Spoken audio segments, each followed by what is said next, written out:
Next, are you here? Present. Present. Spoonie, Timothy Spoonie. Present, sir. Margaret and Mary. Do we have a Margaret and Mary? Yes. Cool. And the margaritas. All right. Class here. We're ready. Let's go. Yes, let's go. Okay. This is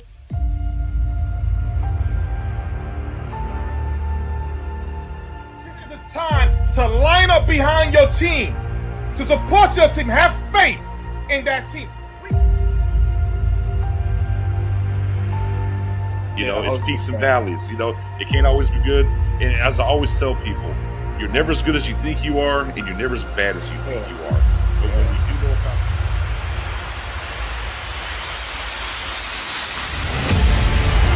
house call, Trevon Diggs pick six.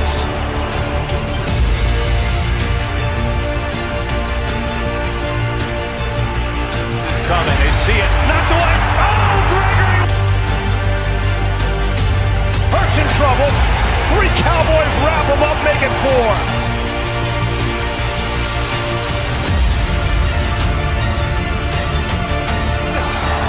Micah Parsons is unblockable.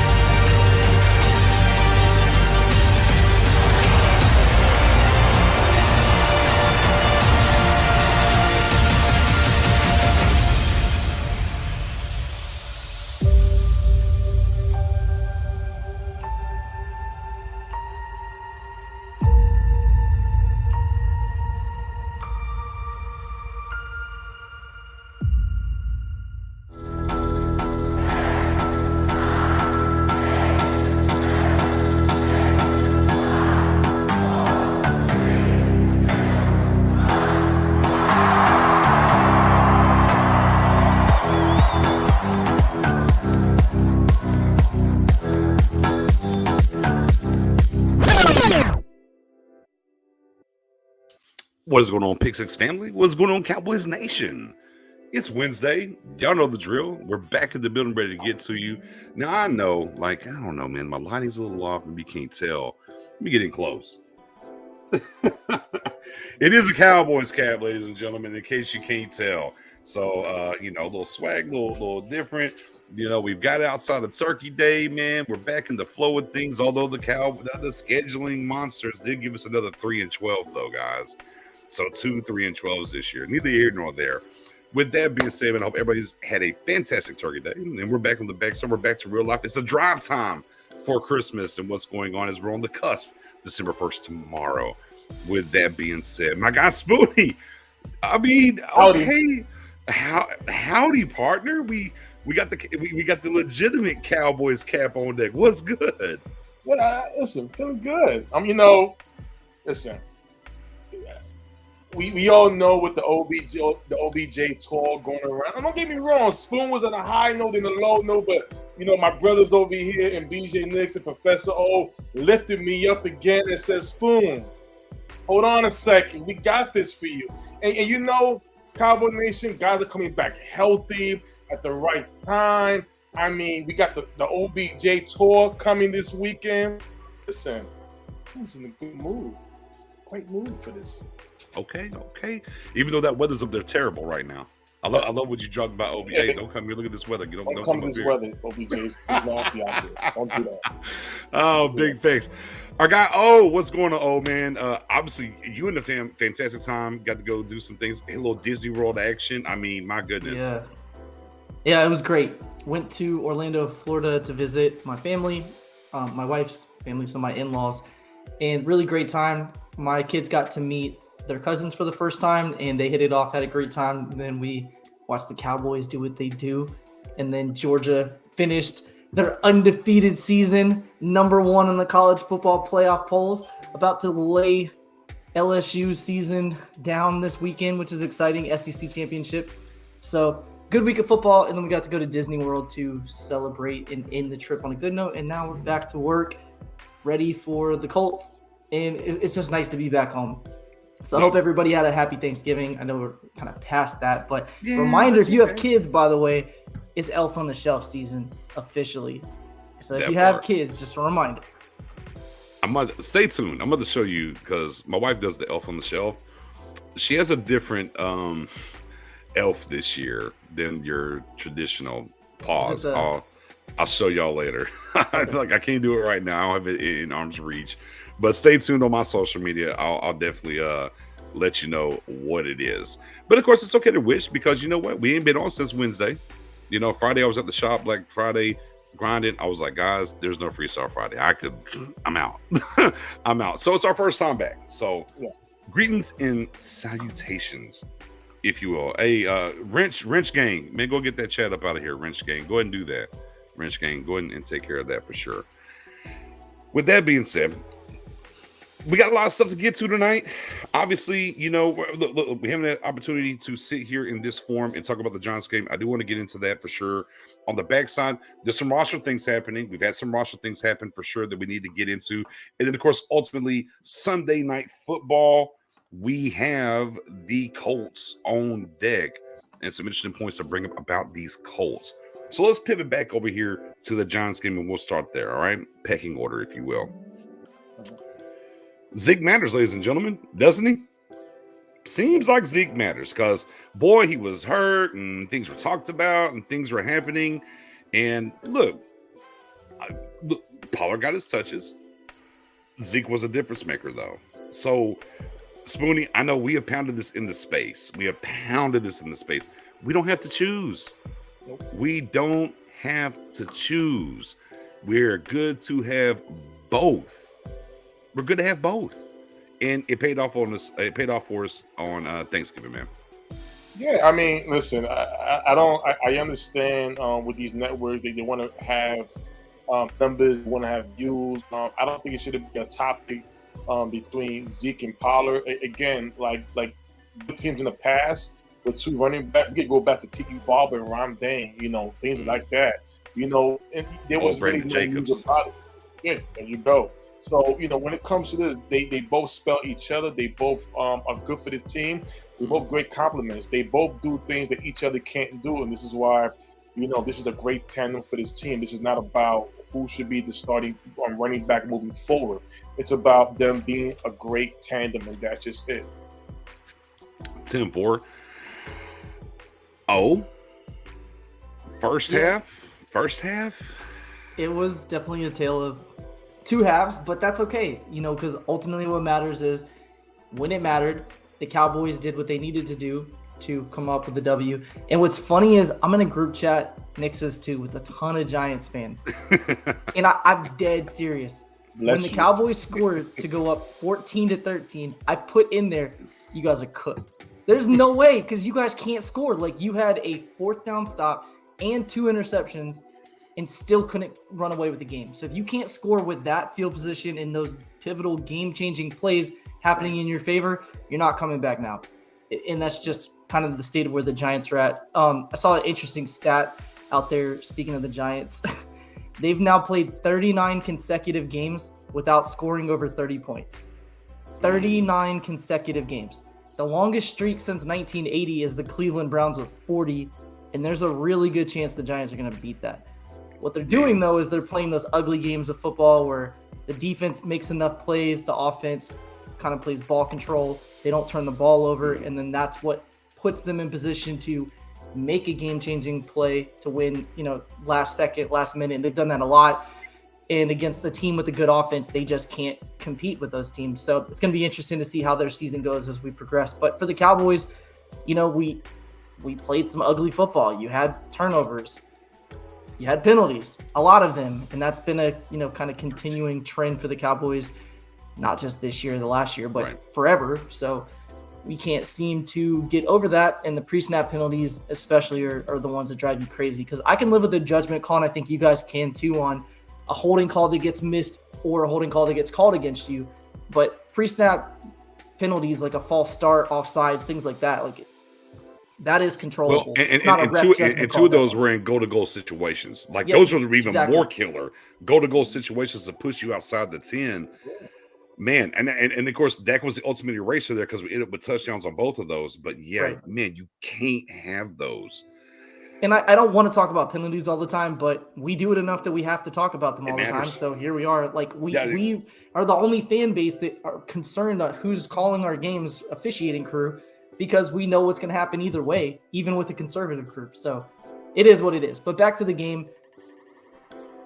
Yeah. I needed to see that win. And that's something we talked about 2 weeks ago, actually. Sure. At this point, we said if the Cowboys handle business and beat the Vikings, which is par for the course for the Cowboys, you lose a game you should win, and then the next week beat somebody convincingly to get the fan base back on board. And I asked the question to you guys, if the Cowboys beat the Vikings, does that change your outlook? And everybody, kind of the consensus in the chat and the panel was, no, it doesn't. And I said, if we beat the Vikings and the Giants, 2 winning teams, does it change it? And it was kind of a mix, like a little bit, but not. There was some. I'm with there's you. kind of that. Yeah, So- I'm in that Kobe system. I told y'all, man, I'm in the Kobe system the rest of the way. More cool. You did that, man. Go beat the Colts. I'm just out on it. Like I need more. But Well, you're now not we wrong. have that It lineup right changes. now. You know, when we had a murderer's row at one point in the season early on, when you're playing both Super Bowl teams, and you're playing the Eagles, and you're playing, the Bucks and things like that. And then we kind of looked at the schedule saying, this little window right here after Thanksgiving, you really need to win all these games. So when you're playing the Colts, Jags, and Texans, or whatever order, Colts, Texans, Jags, whatever combo it is, you really got to win at least 2 of those 3. But now seeing how the team is and how those teams are, you got to win all 3 of those. So you did what you're supposed to and beat, or not what you're supposed to, I guess you should say. We beat 2 good teams. Now I need you to rock out 5 wins in a row heading into the Christmas game. That's what I need to see now. You have 3 games that are not layup drills because it's the NFL, but they're games you should win. Go win them because you should have won Green Bay and you didn't. Right. So that's what kind of where I'm at right now in terms of outlook. But overall, I'm excited we won that, and it feels good to get that sweep on the Giants again. Always. Just that broom season. Sweeps. That's 4 straight, 5 straight. Maybe I can't even count. I'm just going to last 4 straight. I just think here's the thing. And here, for me, I'll be the Davey Downer here. Top 2 corners missing, 3 offensive linemen missing. Should have never been a doubt. It's a conference game, a divisional game. I understand that. Just shouldn't have been a doubt.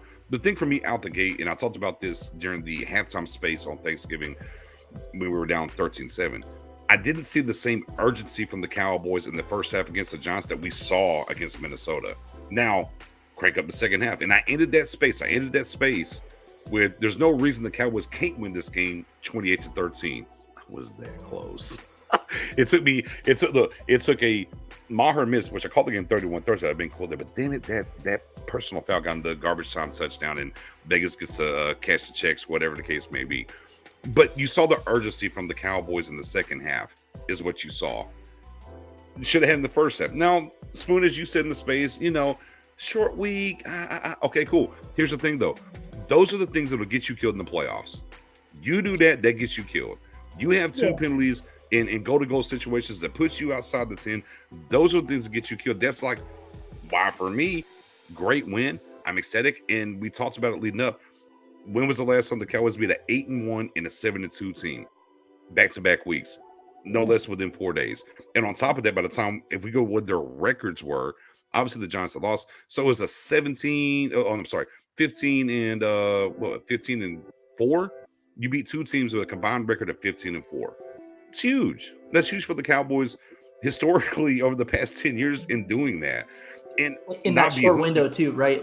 Short window, very short. It makes it even more impressive. It does. Right. And the one thing about the Cowboys going back to last year was, who did they beat? That's what we heard a lot. Who did they beat? Well, the Cowboys, if I'm not mistaken, correct me if I'm wrong, currently have 5 wins against teams currently in the playoffs, so I'm not mistaken. Yeah, we have the highest strength of victory in the NFL right now. The entire NFL. So those things do matter.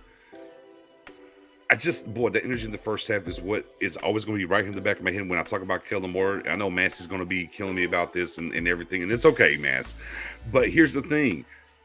It's just times. It's too. Look, Kellen Moore looked at it. They got the 2 cornerbacks out. We're going to attack and do this. Just be who you are at this point. Right. Just be who you are. And they figured that out. And also, Lamb on the hash or right to the inside of the hash, maybe we shouldn't do that with Lamb. There's 3 interceptions over the past 4 weeks when those things happen. I don't like it. But It is You what know, it was. No, for me, it's a strength because, don't get me wrong. Every game you're gonna play, it's not gonna always be. Look, we got the Colts this week. Don't overlook the Colts. Treat them like a playoff team. Treat them like a team with a winning record. But I loved about the Cowboys team is that, like most teams go through, is that, well, some teams go through that we didn't go through, is that once they make the early mistakes, they tend to fold. We didn't do that. We adjusted. We came back strong. Yeah. And to me, that's a strength that I would say we didn't see maybe this season so far. I don't think there's a game that we went into halftime losing. So for me, against the New York Giants team, a team in the division who knows us very well, I was kind of happy how they was able to let's huddle, let's get this together, let's get this right. And they won this game. And I also love the fact with Dak Prescott, it don't faze him. He made 2 early mistakes, whether it was CeeDee Lamb or whether it was him. But in the second half, we're not going to stop doing what we do. We're going to do what we love to do, and we're going to execute this time. And, when we see that, it's like, man, what can really phase this team in the wrong way? Here's the thing for me, and going back to us last year, Spoonie, the one thing I always pounded the table about as we were doing this was I needed Kellen Moore to develop a counterpunch. That's what I needed, and we didn't get that last year. Right. We did see it on Thanksgiving. It was a counterpunch. It wasn't working in the first half. We saw it, and boy, that came out, and things took off. And that's not the first time this season, because we talked about it before this year about it. The one thing that I love about Kellen Moore within this stretch here, he is finding a counterpunch when things aren't working and getting to that. And that's a great growth from him from last year to this year. Yeah, it is. And another thing I think you have to give him credit, you can definitely talk about some of the crazy reverses and things that he does. Like, bro, like, why now? Why? Why? Yeah. But one thing, in addition to the counterpunch that he's added on this year, which we haven't done in the past, is I think he's found the recipe for, when you talk about Tony Pollard, the phrase that's used for guys like him are change of pace back. Change of pace back to a lot of people is you pound it with Zeke, pound it with Zeke, pound it with Zeke, and then change it to pace. But you don't have to do that. You are calling the plays. You're coordinating the offense. So you can change the pace as much as you want.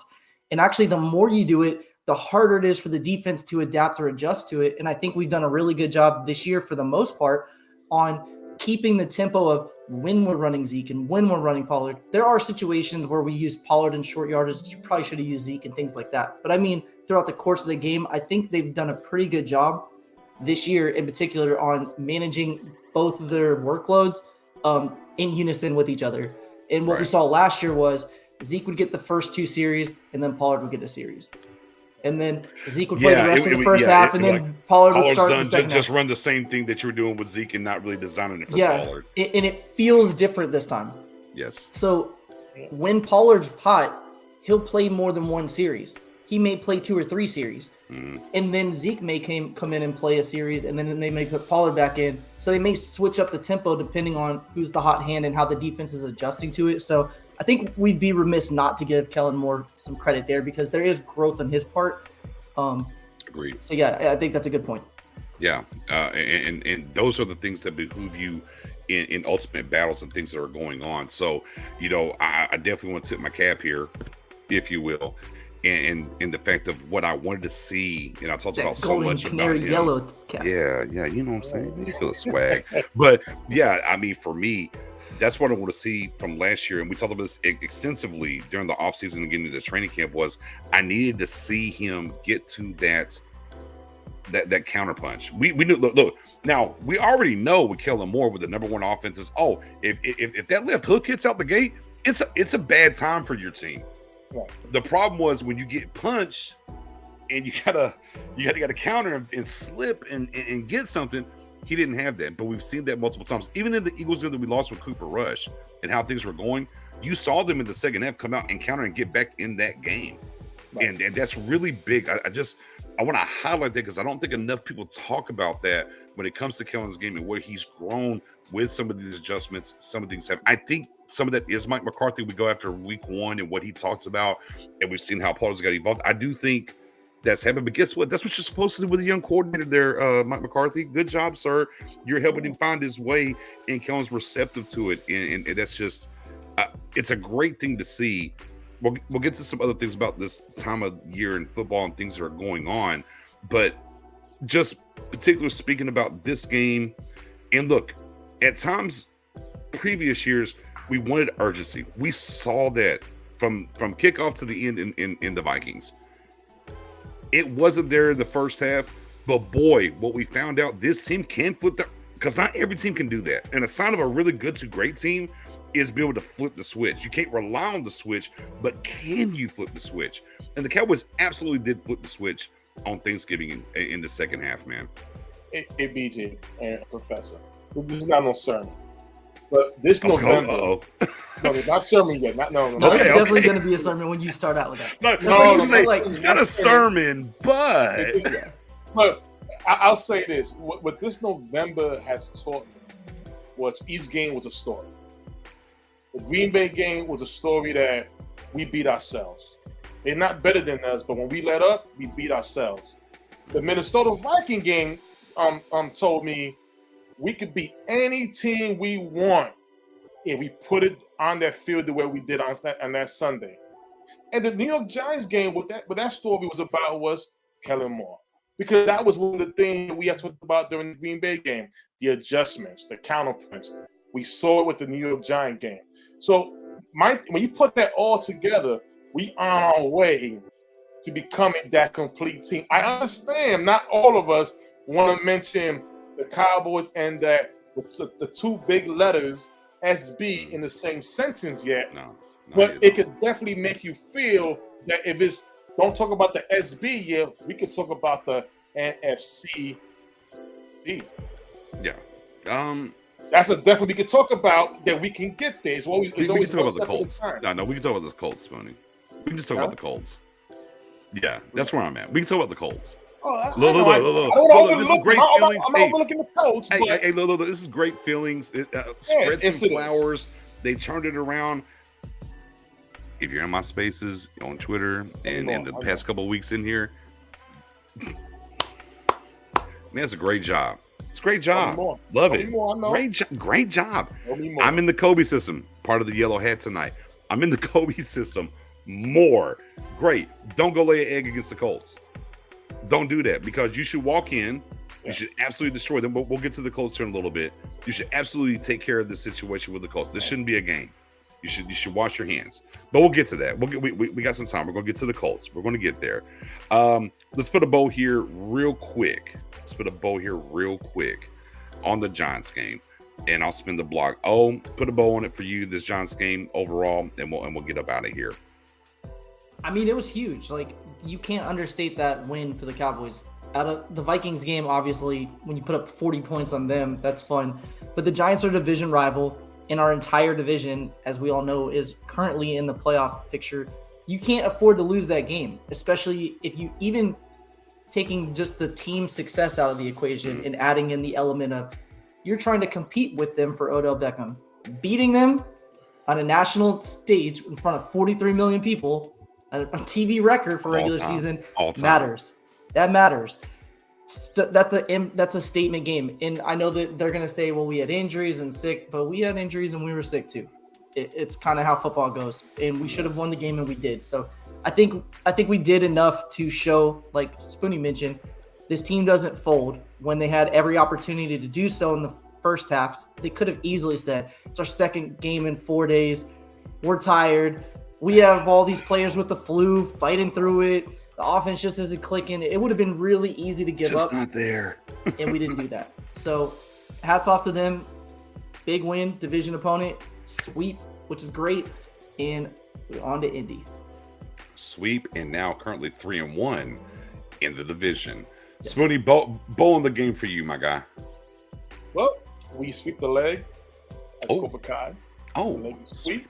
No mercy. And, I'm currently in New York, so, the backlash I got was great. Barbershop was good for you this week. The barbershop was good for you. Oh, barbershop was excellent. Excellent. It kind of quiet. Yeah. Listen, end of the day, silent best thing. But overall, three games in 11 days was very tough. But this is something the Cowboys do almost every year. And we beat two top teams back-to-back game. It's not easy to do. It's not about how many points you score from one team to the next team. It's about just executing and getting that W, which is something that we did this week. And now we on to the Colts. Let's put the victims on our list. Yeah, and currently constituted going to this week of the NFL. If the league, if it was over right now, if the season was done, all four NFC East teams would be in the playoffs. So much for that NFC least talk, ladies and gentlemen. For what it's worth, obviously there's going to be some big things happening. Basically, Washington plays the Giants back to they play them. They have a bye week. They play them again. The Giants have to play the Eagles twice. We still do have to play the Eagles and finish our season with Washington. So the division will kind of probably more than likely cannibalize itself where not four teams make it. But just interesting to note outside of what's happening in here right now simply is these teams in the East have been very good against their opponents and what's going on. Cowboys got the dub. I'm excited about it. I definitely loved what happened in the second half, and it showed they can flip a switch. I think that's important going forward. Boom. Giants are done. We're done. We've already swept them. We've covered it. We had our turkey. That's our turkey day. What we would call them, the last tidbits of the leftovers here. Damn near a week later, we're good there. We got some roster stuff to talk about though. Before we get to the Colts game, we have some roster stuff to talk about. So I ran a space this weekend because we didn't do the Freestyle Friday show. I ran a space this weekend. And I said, man, we're going to find out some things because Tyron Smith and also James Washington, their window's open. Now, Washington's window's been open for a while. They haven't done nothing with it. Tyron Smith's just became open. And I'm like, hey, we'll find out on Monday. Maybe we'll see some things. Now, fast forward to Wednesday. Obviously, Tyron not there yet, but they did activate James Washington. Now, I know you kind of feel a certain way here about Washington, but they opened the window. So where are you at here with Washington's window getting opened today? Yeah, so real quick to what he alluded to, he said that I feel a certain way towards Washington. I do. It's not that I'm against Washington being on the team. I just don't think Washington will actually be on the team if we sign Odell. I think it's either or. It makes sense for the Cowboys to go ahead and activate his window because you have 21 days now to get him in practice, make sure he can stay healthy, make sure that there's no change in velocity to speed or anything like that, and get him acclimated to the offense in the event that you do need him, but you don't have to activate him. So when you activate his window, you have the decision in 21 days to cut him, put him on the 53-man roster, or keep him on IR. And if you don't activate him, he's shut down for the season. So they have two different routes they can go with Odell signing and still keeping him on the roster. But really, there's no point because it's a one-year contract. So essentially, I don't think he's going to play a snap this year on our offense. And that's where I'm at with that. Spoonie, Washington being activated in the window now? Where you at with James Washington? I mean, what are you like? We're like, what, 15, 16, 17 weeks? He was supposed to miss like 17 5 to 7 or something like that.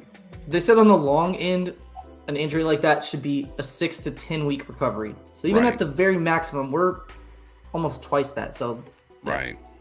So what do you think, Spoon? For me, I'm happy about it. Again, that's more experience coming onto the roster. That's more of a if the Cowboys want to sit there and as P.O. would say, paper cut, IR somebody. For Washington, that would be a good look right there. This is somebody that Dak Prescott had high hopes for in the beginning of camp, and to see him available to play, it's a great option. I know some may think, well, if he's activated, is that a bad thing with OBJ? We don't know. But the great thing about it is that when you have options, you're not stuck somewhere. In case, let's just say for some reason the OBJ thing don't work out, then as Cowboy Nation, we gotta feel good that we got Washington. We also got Callaway in the practice squad right now. So when you have that type of options like that, you should feel good about it. So I just can't wait to see what's going to be the final decision moving forward. Yeah, Debo and my guy TC as well. Talking about Callaway. That's a very much so practice squad guy. Yes, obviously. It's very much wait and see because there's things that are happening right now that we have to wait and see play out before we see anything happen. He's at the very tail end of what we would call business here for the next I would call it week and a half. Oh, we think week and a half, week, 7 to 10 days, if you will, what's happening right now at the wide receiver position. So wait and see. Put a pin on that, and we got to let some things kind of play out till we get there. As for me personally, as it pertains to James Washington, y'all know me. I'm the adequate NFL depth guy.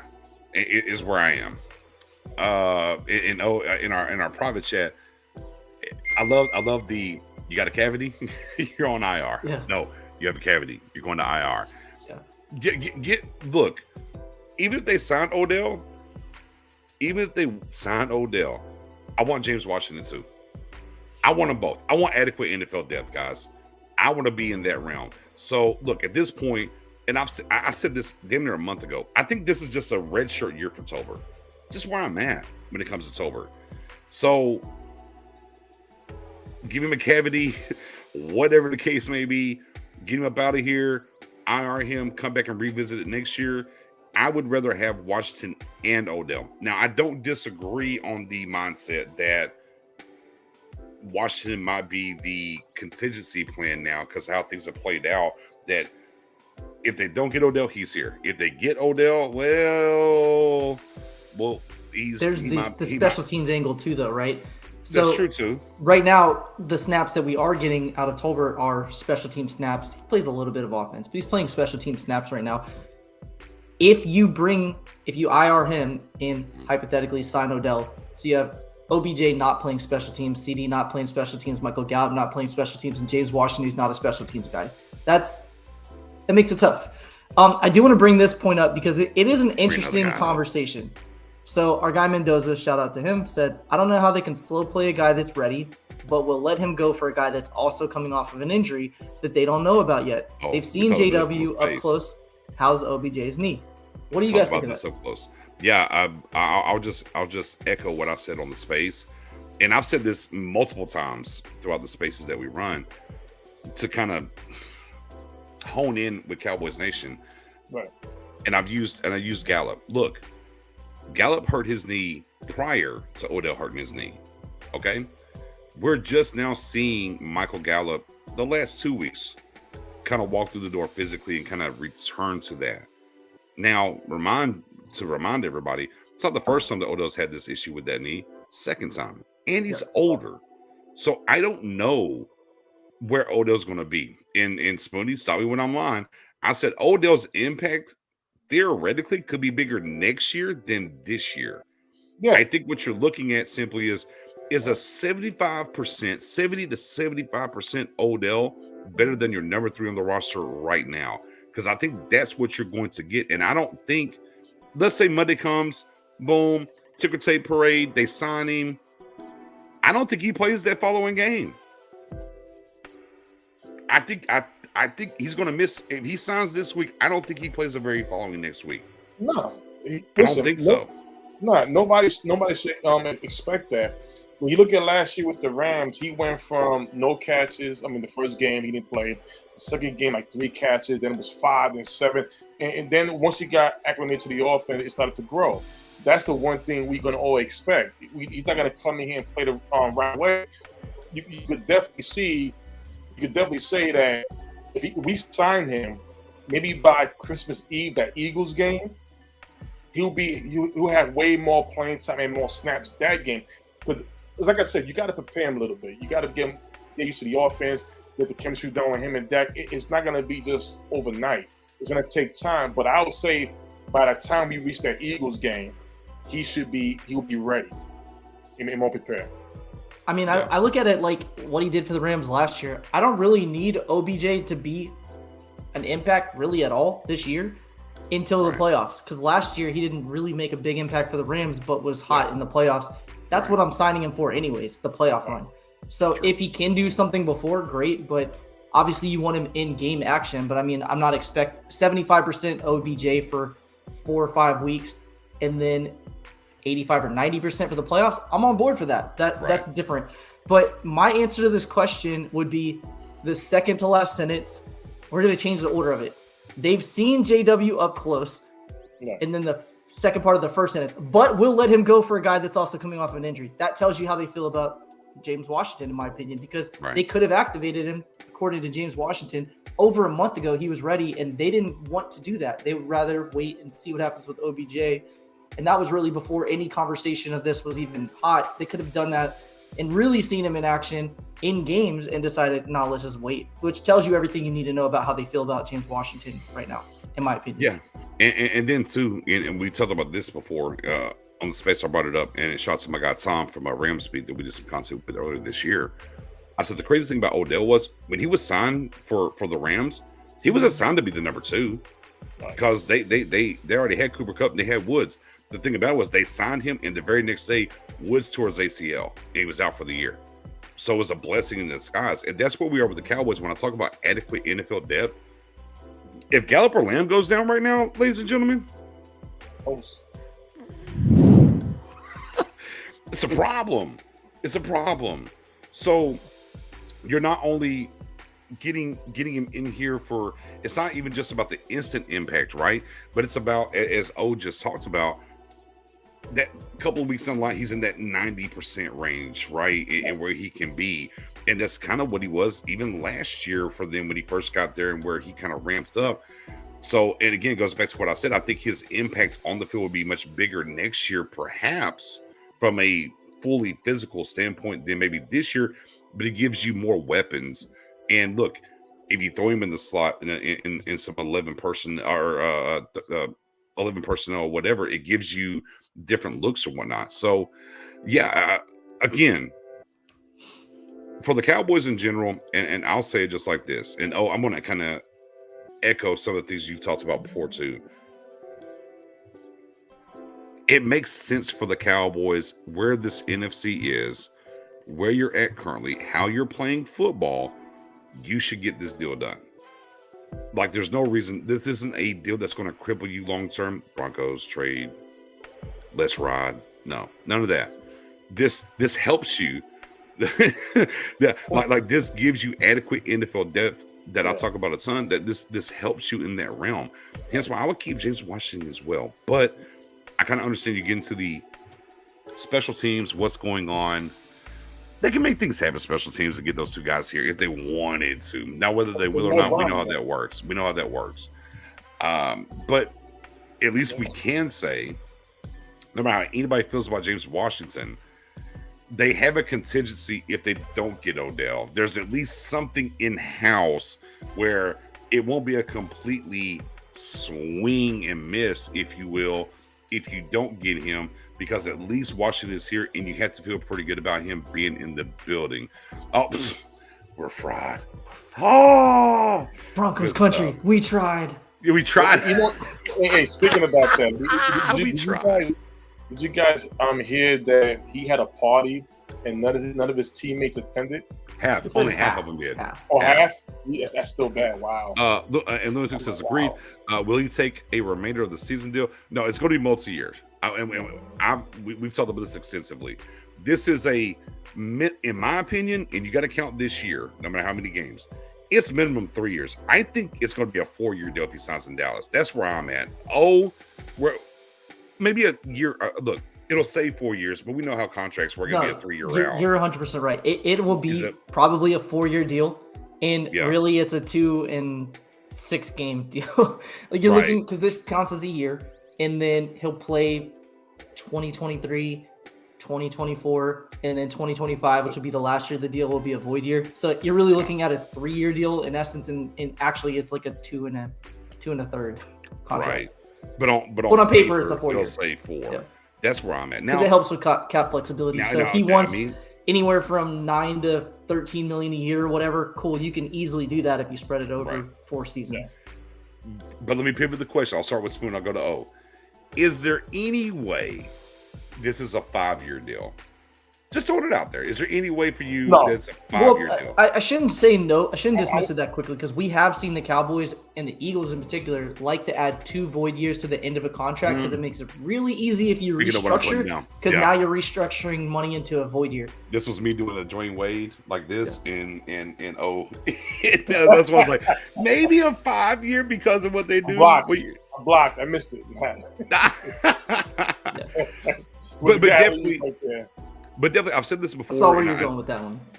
My man, I've definitely doubled down on this before in general, and I think the flexibility, whether now we're getting into the, well, it's Bills Cowboys, you know. Then at one point it was, what was it, Cowboys Niners, and then it was Cowboys. Like the weird thing is always been Cowboys and somebody, and then there's maybe a fluff team, right? And things have happened.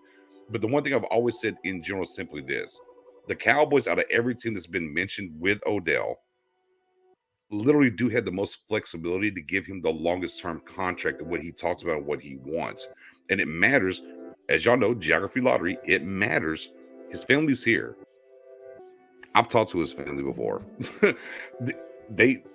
Yes, it can work here. The other big, like I said, the Niners to me are interesting just because it's natural grass, and he does have his son out there, right? Those things do matter. The Rams, if they were winning, if they were in the right position, as our guy from Ramsby, Tom, shout out to Tom, came through, they just took his nameplate out of the locker room this week, by the way, in case y'all didn't know. They were actually holding out hope all the way until this week. They finally removed his nameplate. But that's just a signal of where they are. They're packing it up. They're packing it in. It's over. So I think even with the Bills and the Giants, and he's taking those. And look, Von Miller was out here talking about it, right? Von was like, on the Von cast, and hey, if he shows up and he ain't leaving, blah blah blah. It sounds good. I think it comes with the Cowboys and the Niners, and I think the Cowboys have the most flexibility at the quarterback position and at giving him the years, right? But we'll wait. I think it's worth mentioning too, in an open market in free agency where there's a lot of teams competing for multiple players. And everybody who's competing for you as a player, whether you're a linebacker, receiver, whoever, like Bobby Wagner, for instance, last year, or Von Miller last year's good example too. Right. Mm-hmm. Those teams are actively targeting other players as well. You're not the only fish in the pond. Right now, Odell is. So where Giants fans are like, there's no way you let him out of the building, and Von Miller saying the same thing. Why, if you were Odell, would you not go for all 3 visits? Of course. There's no reason not to, because they're not going to use that money elsewhere. The money that they have for you is not going to be taken off the table if you wait 3 days or 5 days. Yeah. You know, based on the Giants versus the Cowboys turnaround time. Because all that it can do is give you more flexibility, because you can now say, well, the Giants offered me this. The Bills offered me this. What do you have to offer? And then you can go right back to the Bills and Giants and say, well, the Cowboys offer this. Like, there's no reason at all for him right now not to do all 3 visits. So where people are worried saying the Giants are definitely going to sign him, the Bills are definitely going to sign him, and then Cowboys fans are like, well, we're definitely going to sign him because we get last shot. Don't be so sure that he doesn't go to another team, because why not? And then also don't be so sure he'll sign with somebody prior to us, because it's only in his interest to get the best contract offer possible, and you don't know what's out there until you visit the team. So I'd be shocked if he doesn't go to our visit. I'd be absolutely shocked if he doesn't. And of course, and there's an interesting point from Jerry, who said they're going to kind of reach out, I believe it was Jerry, about getting the temperament of the money and what's involved there. So there's an extra due diligence being done here in Cowboys and on this. The other side too, and we talked about this on the Space Phone, was that he never got to really experience free agency, right? No. So like, he got traded to Cleveland. It is what it is. Did what he did there. Now with the release and the timing and everything else, it wasn't the same temperament as it is now. So, okay, Rams, and I'm kind of good. It's kind of the first time within his professional career where I could be courted and let me go see and stretch my legs and do different things. So I know some people that we've seen with interactions are like diva action or whatever's going on or whatever the case may be. But I think for me, basically, it just kind of goes to, you want to feel wanted, ladies and gentlemen. Take the NFL out of it, and you work hard for a place and whatever, and you have an opportunity to maybe expand yourself and go somewhere. You're a free agent in the work market. You want to go get the best deal you can. You want to feel wanted. You want to be. Look. In my career before owning my own business and everything else, I'm gonna give you 110. I wanted to feel like you wanted me as much as I wanted to be there. Right. I think it's no different here. It's a different scale, right? For sure. But so to me, the diva effect and everything that I see some people talk about, it doesn't really rub me that way, Spooner. It just doesn't. Like, why wouldn't you? I think it's interesting too to think about for him coming out of LSU. The Giants drafted him. He didn't have a say in the matter. The Giants traded him to the Browns. He didn't have a say in the matter. Right. The only time in his career so far he's had a choice was to choose the Rams, and they went to the Super Bowl and won, so he made the right choice there. This is really the first time the AFC is wide open. There's no team in either conference, and I know Eagles fans, and if you look at the record, will say, well, you have the best record in the NFL. We're the best team out there. Cool. If you watch their games recently and you still think that way, okay, cool. But you have an NFC that's wide open, and you have an AFC that's wide open, and you have multiple NFC teams and a few AFC teams because the Chiefs are still lurking out there. I don't think they're going to make a splash, but you never know. Right. Why rush through this if you're him? Because now everything is in your court. You have multiple teams fighting over you. You're the only fish out there in the pond. Everybody sees you. There's a lot of little small fish, but you're the big one. Right.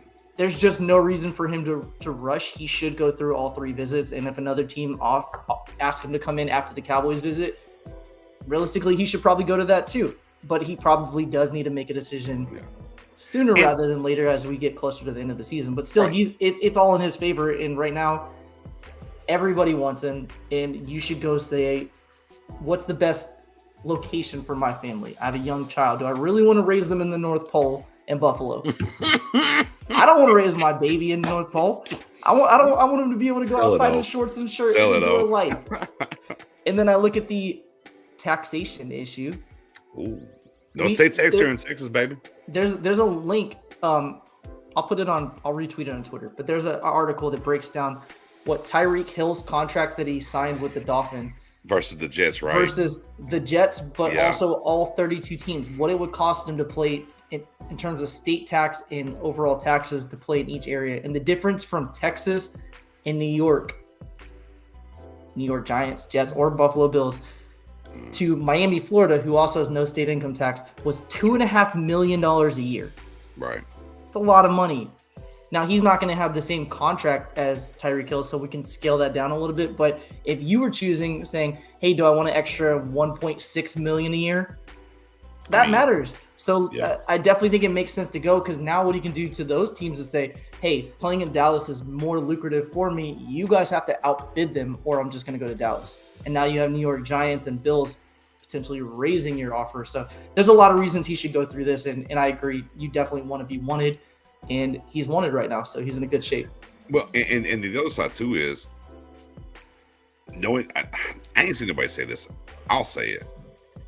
Some of this is just simply because of his health and where he's at. There was no reason to sign. He could let it play out longer. Now, you're right, though. It is getting closer to that time for him to be available. But some of this, like, long-winded tour and what's going on, just simply because health-wise, he wasn't ready yet. And that's just what it is. Now, if we can use some Bitcoin or Dogecoin, like he signed over there in the Rams, even better. But neither here nor there. Spoon, go ahead and top this bowl up for us real quick, and we're going to pivot because we do have another roster to talk about. Yeah, the positive thing about OBJ with Dallas, what they offer that other teams don't, is that we're like a name brand. Everybody wants to watch us. You want to look at us. You want to talk about us. That's something that fits more of what OBJ like. And on top of that, leads to other contracts. And I'm talking about commercials, more money away from the Dallas Cowboys. That's the opportunity you get for playing here. We've seen other celebrities in the past, like Deion Sanders, where he had that big Pepsi commercial at the time. You're going to get something more than just the Dallas Cowboy contract. And on top of that, we're talking about Jerry Jones. Hey, when did the Deion shoe deal come in? They're coming in Dallas, or they're coming before Dallas? They came in Dallas. About the Irons, right? Okay. Came right in Dallas. There's some questions. I don't know. I had my 2 first players. So when it all breaks down, when it all boils down, don't get me wrong. Buffalo Bills is a contending team, without a doubt. We are too. We are a contending team, but we. Nope. I'll give you something here. There he is. Sometimes you gotta listen to the friends around OBJ who speak. Sterling Shepard, he came out today and he said, it's not we all love OBJ. He knows his friends are here. He's tight with me. He's tight with Saquon Barkley. But it's not about what we want. It's about what's best for him and his family. So as Professor O was saying, who wants to raise their child in Buffalo? Who wants to raise a child in New York? I was messed up living in New York. OBJ, don't. Hey, Nix, real quick question for you. When's the last time you had 67 inches of snow? When's the last time that happened to you? Yeah. Never. When's the last time you had 60 inches of snow? 30 inches of snow? 15 inches of snow? I'm just saying, maybe that stuff matters. Maybe a foot. It matters. Maybe a foot. Maybe. A couple years ago. And not every year. And more importantly, not every year. Like, we don't have to have shovels during the holiday seasons, if you will. But so, again, we'll get through this weekend and Monday, and we'll be here. We'll be transcribing, if you will, and going through it. But we'll pivot off of that. James Washington obviously keys into that. We were talking about the James Washington being activated the 21-day period before they activate him, and what that means with Odell. Nice way to put a charm there and get the Odell talk out of the way. Fantastic, guys. We released Mr. Basham.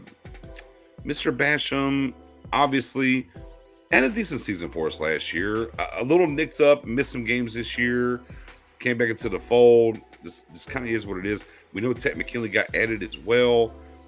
To me, I think it's a numbers game. I don't really think this is imminent of anything personally. I just think numbers game wise and Tech showing up, I think that's where we are. Same for you, or? Yeah, I mean, he did clear waivers. I saw some people in the chat mention that earlier. He did clear waivers, so if we wanted to bring him back to the practice squad, we could do that. I'm actually shocked. kind of surprised he did. I thought somebody would take a shot at him. Yeah, I did not think he would clear. He did clear, so that's interesting. So he may actually come back potentially. But yeah, if you look at when we talked about the Takk McKinley signing, my reaction, if you remember, was why? And it wasn't because I was against Takk McKinley. I'm just like, where does he fit in the rotation? Well, now maybe he has a spot in the rotation and he's on the practice squad and you can elevate him and it opens up a roster spot. We have 52 players currently. Is that OBJ? Is that James Washington? Is that Tyron Smith? Easy.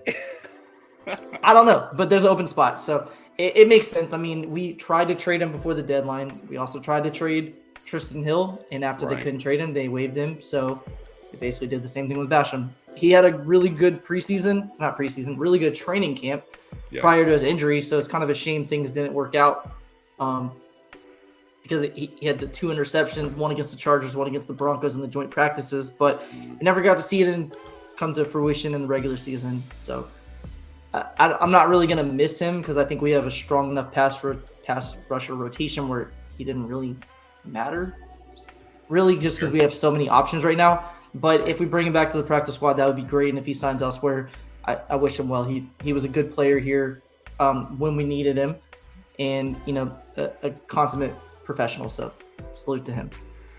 Yeah, I mean, I would love for him to come back. I'm with you. I didn't think he would clear waivers. I'm very surprised. I would love to get him back on the practice squad for sure. Spoonie, we told him this a ton going into, we were doing the final 53-man roster and whatnot, going to the trade deadline. We're like, there's just so many guys. We were going to lose quote-unquote starters, which obviously Hill got cut. We couldn't trade him. He got scooped up by the Cardinals. He's getting burns in Arizona. Now, obviously, Basham clears. So we knew somewhere, Spoon, we was going to lose some of these guys, right? Yeah, I mean, that was talked about in the offseason where we have great depth, and that's what happens, man. You have great depth, and at a time, it's going to be harder to keep everybody. You attempt to make a trade, which they did, and once they don't make a trade, you let somebody go, especially where other guys in your absence grew. You talk about Sam Williams. Dante Fowler's having a very good year.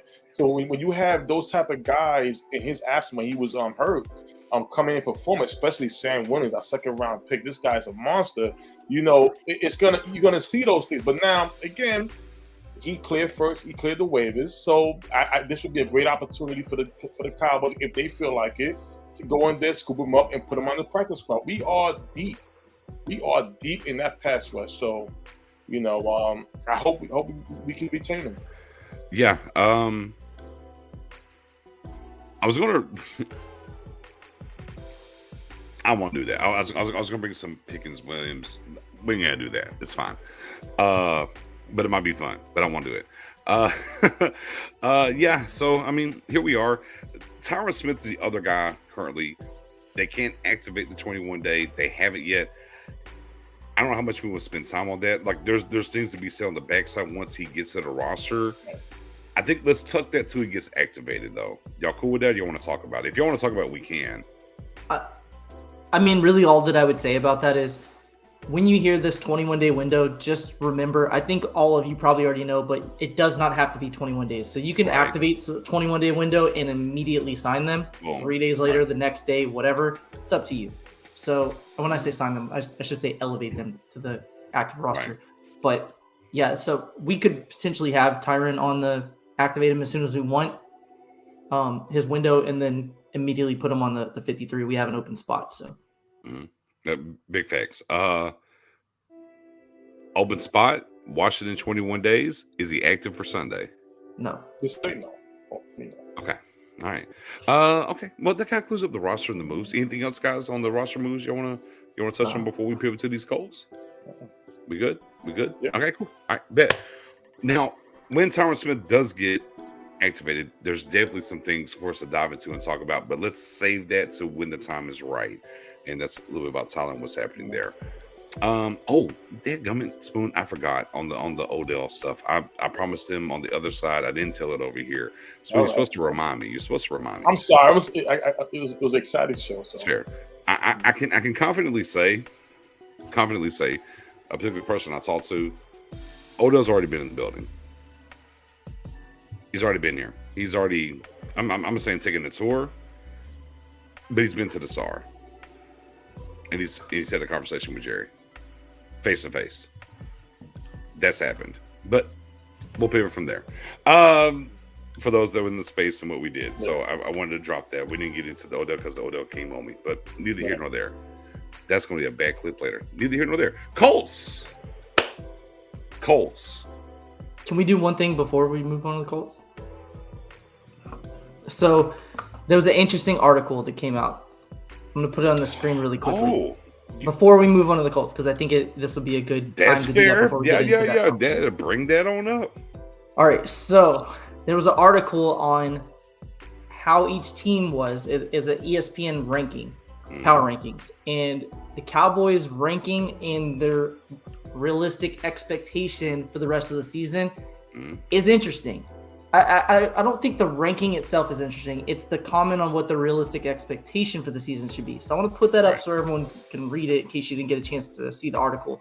So the Cowboys are 4th in the ESPN power rankings and moved up 1 spot. Realistic expectation, getting to the Super Bowl. Doesn't say winning, but it does say getting to the Super Bowl. And Todd Archer said, why not? The Cowboys are 8-3. They beat both of last year's Super Bowl teams. They won at Minnesota. They get a chance to show how good they are. They can be with the Christmas Eve meeting against the Eagles. They have a top defense. They have a running game that can control the tempo of a game. They have a passing game that's improved. What they don't have is a history of rising to the occasion. That doesn't mean they can't. There is no reason to fear any of the heavy hitters in the NFC. Todd Archer. So, thoughts? Chat, how do you feel about that? Right now, where we're at, knowing what we have the rest of the way and knowing how the NFC is your realistic expectation that the Cowboys could get to the Super Bowl or should get to the Super Bowl? And that was from Todd Archer, ladies and gentlemen. So don't just use the 4-letter network, ESPN. Make sure we're talking about Todd Archer here. And if you know his coverage of what he does and understand his work, Todd Archer dropped that. Sweeney, I'll let you go first.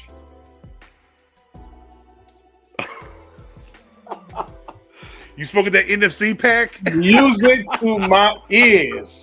Music. See, this is what I'm saying. They know how to cheer me up. And listen, ESPN, you finally got smarter. You finally thought. You finally understood who we are, what we are, and what we're going to be moving forward. It's not a sermon, but I'll say this, Professor and BJ. Why not? We are the only team who is beating more teams with a winning record. We have faced adversity, still beat the Bengals, the Rams, last year's Super Bowl matchups. I mean, we went to Minnesota and shut all that skull, So we was bye. See you later. Sayonara. So again, why shouldn't we feel that way, Cowboy Nation? And again, we are part of the OBJ tour that has taken me back and some others back to that 95 season when Jerry knocked on the door and says, hello, this is not housekeeping, Dion. This is Jerry Jones. And hey, you're going to be a Dallas Cowboys. And we just heard the great news by BJ Nix, his input. And let's keep it honest. I know for sure, every time he goes, yo, Spoon, I got something, I get the goosebumps. The head goes up. I'm bald and I grew hair. Understand this. It's coming, y'all. It is coming. Y'all better start believing because it's here. Professor, I'm with you. We are going to the damn Super Bowl. I'm saying it. I don't care. When did I say that? I love it. It's hard. The energy is high. I never That's said why that. we this hat on. I can't wait for my sermon later. My God. BJ, you go. I'm sorry. You got me hyped today. All right. Oh. All right. Okay. All right. No, I'm not buying it. Just not buying it. It's a cool story, bro. It's a cool story, bro. Just go win the playoff game. Let me start there. Let's go do that. I'm just not buying it. I'm just not buying it. Hey, look, cool. Because you know what it'll maybe buy? I'm gonna tell you what it'll maybe buy it, Spoon. I'm gonna tell you what it'll maybe buy it. You did what you did the last 2 weeks, and you also went to Green Bay and whooped that ass. And there was no reason for you not to go whoop that ass. And you didn't do it. So guess what? At any point in time, what I know about this team, and look, and be clear. Let me steal the line from Spoonie. Let's be honest. The Giants were missing 3 offensive linemen, 2 cornerbacks, and you after round was down 13-7 at the half. Guess what? What'd you say in the space, Spoon? You don't want to see the Niners. Well, I did say that. Okay, pause. Pause. I did say that. Because you played that first half that you played against the Giants, against the Niners in the playoffs. Guess what's going to happen? C'est la vie, sir. It's been real. Peace. We'll holler. We'll talk about it next year. Hey, draft time, guys. We're going to Kansas City, eating some ribs. We're drafting a cornerback. Yay! No, I'm not here for the. I'm not here for the Kool-Aid on that. I'm not here for the yuck. I'm good. Go beat the Colts. How about that? No reason. Hey, y'all fixed the run defense last 2 weeks. The run defense has been good, right? You're Jonathan Taylor. Go do that again because the Colts do bring a defense, by the way, ladies and gentlemen. And if you look at outside of the 2 Ellinger games, they've been competitive the entire time. Hey, they had the Eagles down 16-3 in the fourth quarter. Hey, excuse my language here. There's a little graph. Fuck around and find out. Because Cowboys Nation, we've been here before. Oh, we won these games? Oh, we walking into the Colts? It's not a problem. Cowboys Nation will go in there and fuck around and find out and lose that game 21-20. You'd be like, what happened? I'm sorry. I ain't buying it. It's cool. It sounds great. Because you know what they have to do for us right now, Spoon? They have to build us up for that Eagles matchup. It's ratings. It's different things that are happening on the back end. They have to build this thing up. Cowboys have done good the last 2 weeks. I'm not disparaging that by any shape or form. Whoa. However, Hoodie Knicks, right? This is BJ. No, ain't no hood on. This is just real. All right. Hood Knicks would be a lot more cursing. All right. But it's just what it is. All right. Great. Kobe system. Show me. No, BJ, here's the thing. I'm not sold. No, BJ, you have the right attitude. That's the right attitude. You got to show me for me to say it. And that's the perfect attitude. For me, Professor, he drew me in this. When I was down last week, He set you up. when I was down, Professor Spoon, this, that, and the third. And I was like, well, damn, you know, Professor, you're right. We're getting this close. And now we're seeing how this team is coming together. I'm sorry. Hey, listen, I'll say this. I shouldn't say Super Bowl, but I'll say this. We getting past that first round. I go as far as that. That's But fair. Professor, he did this to me. He did this to me. It's your fault. I mean, it's one of those things. If you read what he says, Yeah. he's not wrong on any of it, right? Sure. We are 8-3. No. We do have a dominant defense. We have an improving passing game. We can run the ball and control the clock. Like, all that stuff is true, but at the end of the day, to steal a line from Spoonie, you got to rise to the occasion. And he said that in there. They haven't done that. But what's important to remember is yesterday's price is not today's price. Yesterday's loss to the 49ers doesn't mean that we'll lose to them this time. Right. Not rising to the occasion 27 years before doesn't mean we won't do it this time. Sure. All that you need is the team to get hot. So, like Nick says, and he's 100% right, go beat the Colts. Don't worry about that stuff. Go beat the Jaguars. Don't worry about that stuff. Go beat the Texans. Don't worry about that stuff. Just keep stacking it up. I'm not scared of the Eagles, and they shouldn't be scared of us. I'm not scared of the 49ers. Look at their record overall, right?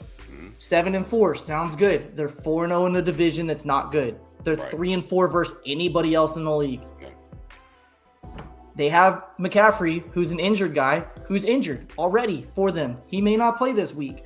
It's one of those things, and they should do the exact same thing to us. The NFC is wide open, and there's no team that's a true elite team. There's good teams and very good teams, and we're right there in that mix. So I do think the Cowboys team and mindset should be, we're realistic Super Bowl contenders because everybody is in the NFC. Fair. So I don't think that's wrong. But also, I agree with Nick's. I'm not guaranteeing Super Bowl victory or guaranteeing we'll get there, even guaranteeing we'll win a playoff game. But there's no reason that this team, the way it's constructed, should not be a legitimate force in the NFC this year when things are as wide open as they are. So it's kind of, I guess, where Spoonie is on one end and Nick's is on the other. I'm kind of in the middle, leaning closer to Spoonie. But I hear you. And look, and the thing about that, right, is, and I said this on the space when Spoon said, I don't want to see the Niners. I'm like, no, I want the Niners. No, I'm not scared of them this year. I'm really not. I want to get back. I'm not scared of any team. I'm right there with you. Look, there's no reason for the Cowboys to be scared of any team. That's period. Where we at in this season right now, what's going on? I'm more so of the, I don't know. And we talked about like Kellen's getting a counter punch, like different things are happening. Spoon, you said it in the space as well. This defense is better than last year. Yeah, 100%. But they got to show right now. You did a good job against the run.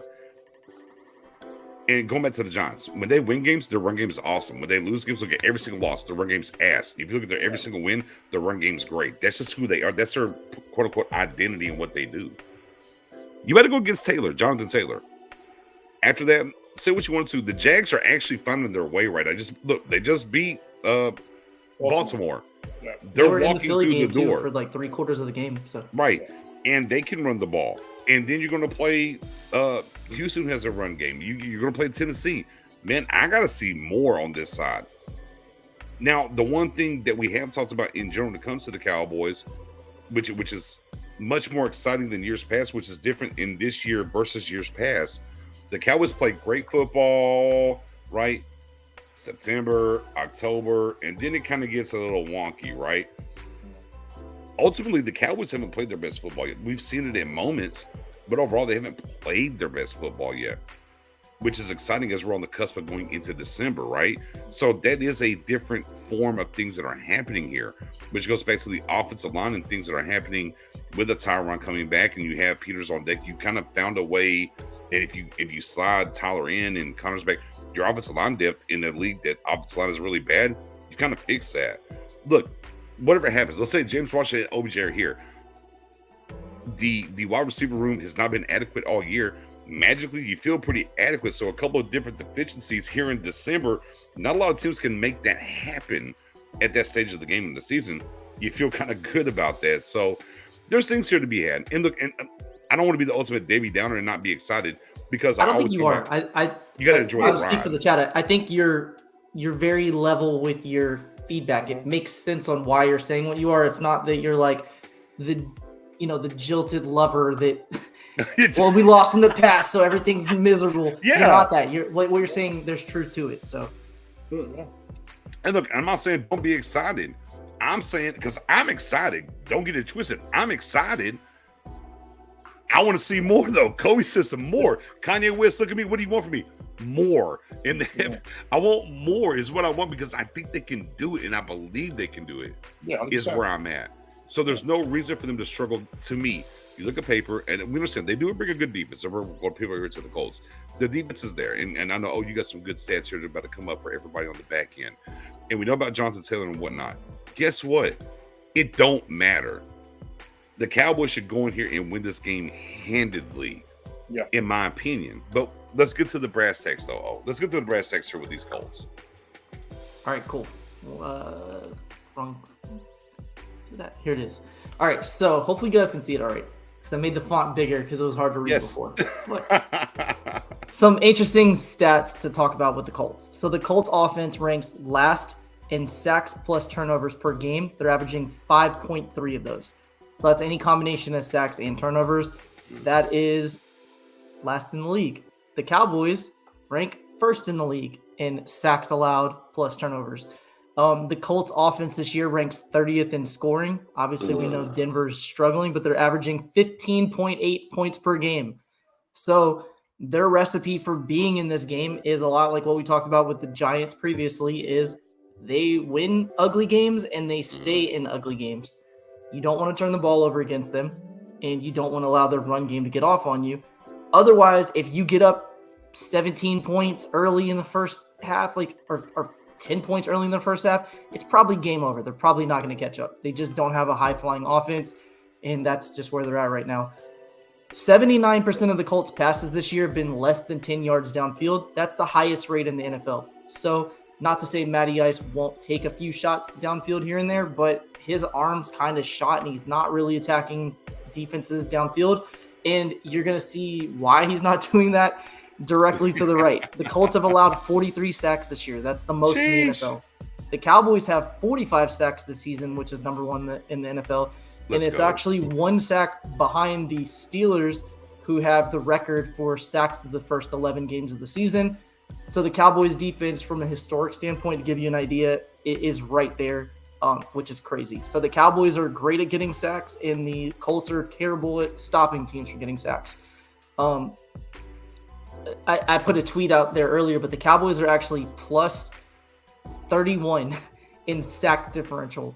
In terms of, they have 45 sacks on the season and have only allowed 14. That's 12 better than any other team in the NFL. The Bucs are the next closest, which is crazy. Cowboys have only allowed 14 sacks to the Colts 43. So just kind of crazy. And then since Dak Prescott's return, the Cowboys rank first in points per game at 33.8 points. They are first in third down offensive conversion at 57.1%, and they're second in yards per game. So the offense, if you want to credit all of it to Dak or Dak with the combination of the run game, either way, they're getting off repeatedly on everybody they play. This is one thing I think super interesting, because we've talked about it and everybody's talked about it, the gamut of tough running backs the Cowboys have to face. They're not really trying to run the ball on people. Doesn't mean that they won't, because we saw the Packers were a good example where they weren't running and then they played us and did run. And then the Vikings weren't running and then did not run. So we've kind of seen both ways. But they're passing 62% of the time, and a lot of that goes to the stat directly to the left. They're not scoring a lot of points, so they're down frequently. They've only had 50 plays this entire season where they've had a lead in the second half, and almost all of those came in one game. So that kind of gives you an idea there. And the Cowboys' pass run is 52-48, which is as close to balance as you're ever going to get in the NFL. So those are some stats I wanted to share with you guys in the classroom. That part, O's classroom in the building. You know, I think for me, and where I look at this game is, and I talked about this earlier, whenever they show the graphic for a game that's coming up, typically it's the two quarterbacks, right? That's what it is. Typically the two quarterbacks. However, the graphic is Dak and Jonathan Taylor. That kind of lets you know where they are. Speaking to the Colts, if you run the ball, you can shrink the game. You play good defense, right? That's maybe what they want to do. But as you said before, they get down, they have to throw the ball more, and it turns into an issue. So very simple. The major key alert here from Knicks is simply, if you stop Taylor, the Cowboys walk away with this game easily. And that just has to be the focus. I do think you're not going to get RPO action out of Matt Ryan at this point, right? You're just not going to get that kind of gameplay out of him. What you will get, though, I'm willing to bet, man, we are going to see a absolute ton of screens. Tight end screens, running back screens, even wide receiver screens. Going back to your stat there with the sacks and everything else, how do you limit this aggressive defense? Screen game. So the Cowboys have to be ready for that. I think screen game wise, and Taylor can hurt you in that realm. The great thing about this, unfortunately for the Colts, great for us, they did trade away Mr. Hines as a running back who speedy, shifty guy in the screen game could really hurt you. They don't have him in-house anymore. Now, obviously, they have Antonio Pierce, the wide receiver, rookie wide receiver from Cincinnati. Great guy. They have Pittman, obviously, last year from Ohio State. So they got some guys in the receiving a Knicks core. favorite, Jelani Woods, who had his first big game of the year. I don't want to bring that up, though, because I don't want that action. I don't want to bring that I just want to give you a shout out because that was one of you I guys. know, I love Woods. But you know what? Matt Ryan ain't finding him enough any damn way. So here we are. But, yeah, so that's where it's at. I think they're going to try to shrink the game, right? Because they want to limit the Cowboys having opportunities. And on the back end, they're going to look at in the quote-unquote blueprint, if you will, from the Packers and try to get to those things. Now, can they do that? We don't know. And it's really up to, I think, in a large part of the way, their defense is good. If the Cowboys will score early, this game gets put to bed soon. And that's what I think matters more so than ever. The Cowboys coming out in this game on Sunday night, offense has to hit early. If they don't hit early, they're not going to be missing 3 offensive linemen. If they want to get to that run game in the second half and this thing's close, or they're a 13-7 or 9 up at the half, they're going to churn and burn. And the Cowboys this is prototypically a game where the Cowboys, with a team that is bad and what they have that works for them, they have to put this game away early. They have to get in there and attack early. That's where I'm at, Spoon. Yeah, for me, it's going to be start off fast. Of course, we don't want to start off like what we did with the New York Giants, but at the same time, you want to move the chains, score some points. On the Colts' first drive, either force a turnover or kick off another possession for us. We just got to we got to make them play our game. Playing this Colts team is a dangerous team. Why? It's not by record. It's about when you have nothing to lose. You can see a lot of tricks. You can see a lot of onside kicks. This team has to. You want the Colts to want to leave that stadium because they're pissed off that they're losing. You don't want the Colts to feel good and get more excited, more energized, more confident during the game because you're allowing them to stay in the game. So a great thing about this game is that Mighty Ice he's not mobile, but he's a smart quarterback. He's been in this league a long time. Dan Quinn knows him. He knows Dan Quinn. So, there's a lot of familiarity with that right there. I won't be surprised in the beginning if it's something like a little bit tick for tap, but I believe eventually we're going to just pull away and put this game to bed. I have one more stat I want to throw in. Yeah. It's an extra credit one for you guys. Oh, it's going to be right up Nick's alley. Nick, what do you always say about special teams? Something about they matter. Hashtag. So major key alert this week for Kevontae Turpin. Indianapolis Colts are 31st in punt DVOA. 31st. They're negative 7.9% DVOA there. And they are 28th in hidden points caused by special teams. Not saying he's going to house one, but this would be a good opportunity for him to do that because the Colts special teams is not good in punt return coverage or punt team coverage. I'm going to bring this up. I think Turpin's lost some confidence. I'm just being honest. I see a little more tenderness from him. I see some fair catches when not. Am I reading it wrong, guys? If I am, that's cool. I'm okay with that. I feel like Turpin's lost some confidence here in the return game a little bit. For me, I don't really agree with that, but I don't disagree. I'm kind of on the fence. I haven't really seen that. I haven't noticed it, but maybe I just need to watch some more of his returns. It seems like I feel like a lot of the kickoffs that he hasn't returned have been because he couldn't return them personally. But you're right, though. Maybe after the kickoff that he thought was going to be a touchback and was a touchback, and he's kind of like, should I grab it or not? Right. Since then, we have not seen him have a big return, so maybe that did kind of get to him. Like I said, since that one that bounced, maybe second guessing himself. Yeah. It seems like he hasn't been the same. Like he was he was very aggressive early and things were happening. And then the one that bounced and he didn't get it. And, it's in the end zone, but he made sure it got caught. It just seems it hasn't been the same. Now we'll wait and see. And obviously, as you said, only thing you need is a team that's bad against it to let you get that confidence rolling again, and we'll be there. So, yeah, I don't know. It just seems to me a little indifferent what we've been seeing in the return game over the past two. Even though we've been winning, it's not been, the return game doesn't seem to be as juicy, as live as it had been earlier this season. So, we'll wait and see. We'll definitely wait and see what happens there. I think ultimately, though, talking about this Colts game and where we're headed, Spoon, and what's happening. Let me get where you at percentage-wise on this run game? Cowboys are trending in the right direction all of a sudden after taking the Packers game out. We're trending. Right? Okay, Matty Ice, little screen here, little screen there. Where are you at? Obviously, we understand what Jonathan Taylor is and what they do. Right. So does Taylor get? I'm gonna say Taylor gets. I want to put a yardage on it. Do the Cowboys stay on task here? They gave up. Was it 90 yards against the Giants? Right. Over or under 90 yards for the Colts rushing, in your opinion? What percentage? What do you think? You know what? This could be a game. Well, listen, listen, when it comes to Saquon Barkley and Daniel Jones, that's tough. They both, Daniel Jones is he can definitely run when he's in space, when he has opportunity to. So that's kind of tough. But then you got Saquon.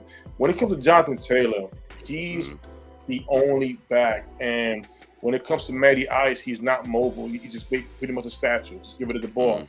That's going to be the thing. I think for this game, the Cowboys can really put their main focus on Jonathan Taylor.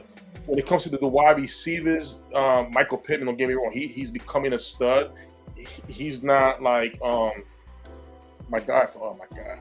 Justin Jefferson. He's not like Jamar Chase, where it's going to be a problem. But he's not somebody to overlook. He can still make some plays. The same with the kid Alex Pierce. He's had some pretty solid games this year.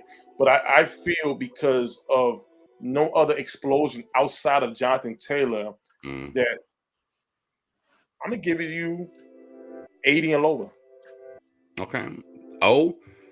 We're talking about the run game. They gave up 90 against the Giants overall. Did the Cowboys hold the Colts less than 90 or no? I think it's rushing. A push. I think they give up exactly 90 yards. Okay. Exactly. Okay. That's fair. That's right. I got Gregory. I just think that they're going to stick to the game plan that they've seen before. Right. They're going to try to replicate as much as they can of what Green Bay did, and they're going to run the ball, even if it doesn't work, over and over and over again. Screen passes. There's not going to be a lot of explosive offense, so they're going to have to run the ball.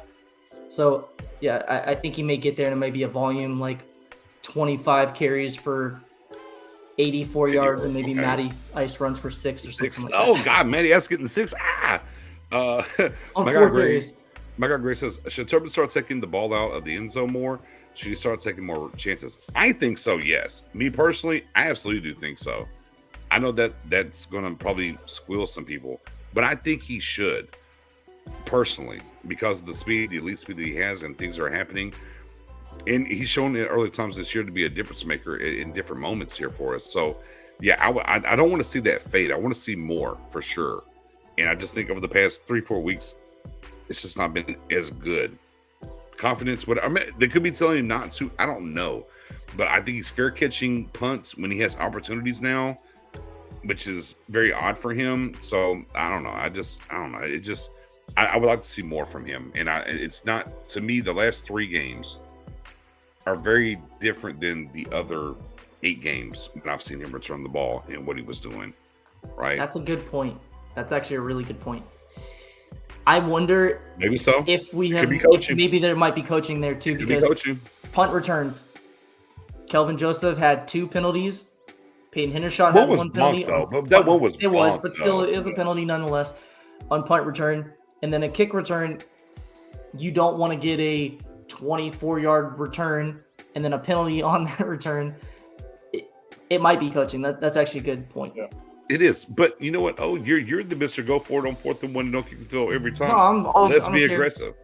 I'm Be just saying, aggressive. from their standpoint, maybe I know, that's where yeah. they're going at. Maybe No they're doubt, like, yeah. we can't reduce all penalties. That's Right. an easy thing we can take out of the game. Maybe. Yeah. I don't know. Especially knowing what he can do, I'm like, just I'll risk it. I will take the chance on him breaking a 50 or 60-yard return to give us great starting field position over a 8-yard penalty or 10-yard penalty setting us back. Plus, our offense can go long distances anyways to score. We have a kicker who has Very true. a super strong leg, so I'm cool with it, but maybe that might be something strategy-wise. Now, the one thing that I like this week leading up to this game, and one thing, you know, that we've talked about in general, Spoon, boy, we've been up late not talking about this years and years ago even, simply was how we, especially in the NFC East, maybe more so than everything, but we talked about that as well, is that teams ramp up to play us no matter what. We understand that. Like, as a fan base and covering and doing things, we get it. Like, where we're talking to other content creators, you know, look, we don't do the we want Dallas or we want somebody chant. We don't wear the beat whoever shirts. Like, we don't do those things.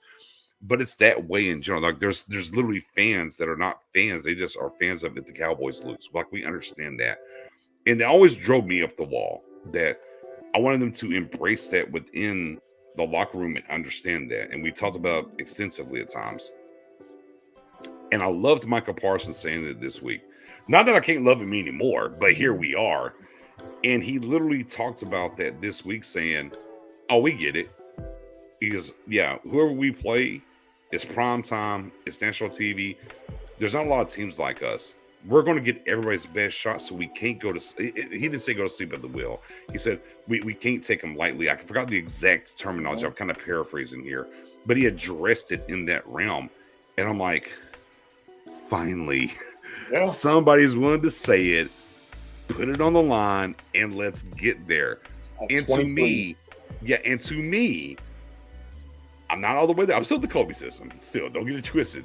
But it's those things that I hear. I don't know. I'm hearing Nick's get a little bit closer to a little bit. I I ain't say nothing. Let him a little smidge. But I'm like, it's the right culture changing things. And we go back to Mike McCarthy coming in at the gates about winning and whatever. It was going to take him time to change the culture in general. After 9-10 years, well, really over 10 years, we talk about from an offensive coordinator standpoint and everything else before he was the head coach in Garrett. But boy, you got to have the soldier. You got to have the guy.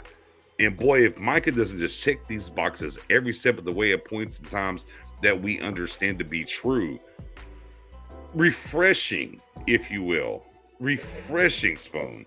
And BJ.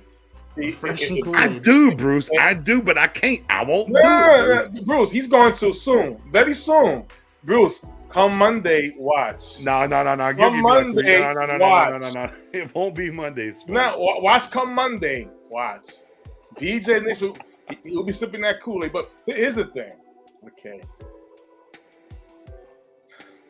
BJ, we know you do. And you're not wrong. You're not wrong in how you're feeling. That is the right approach. But soon enough, you're going to join the side of me, Professor.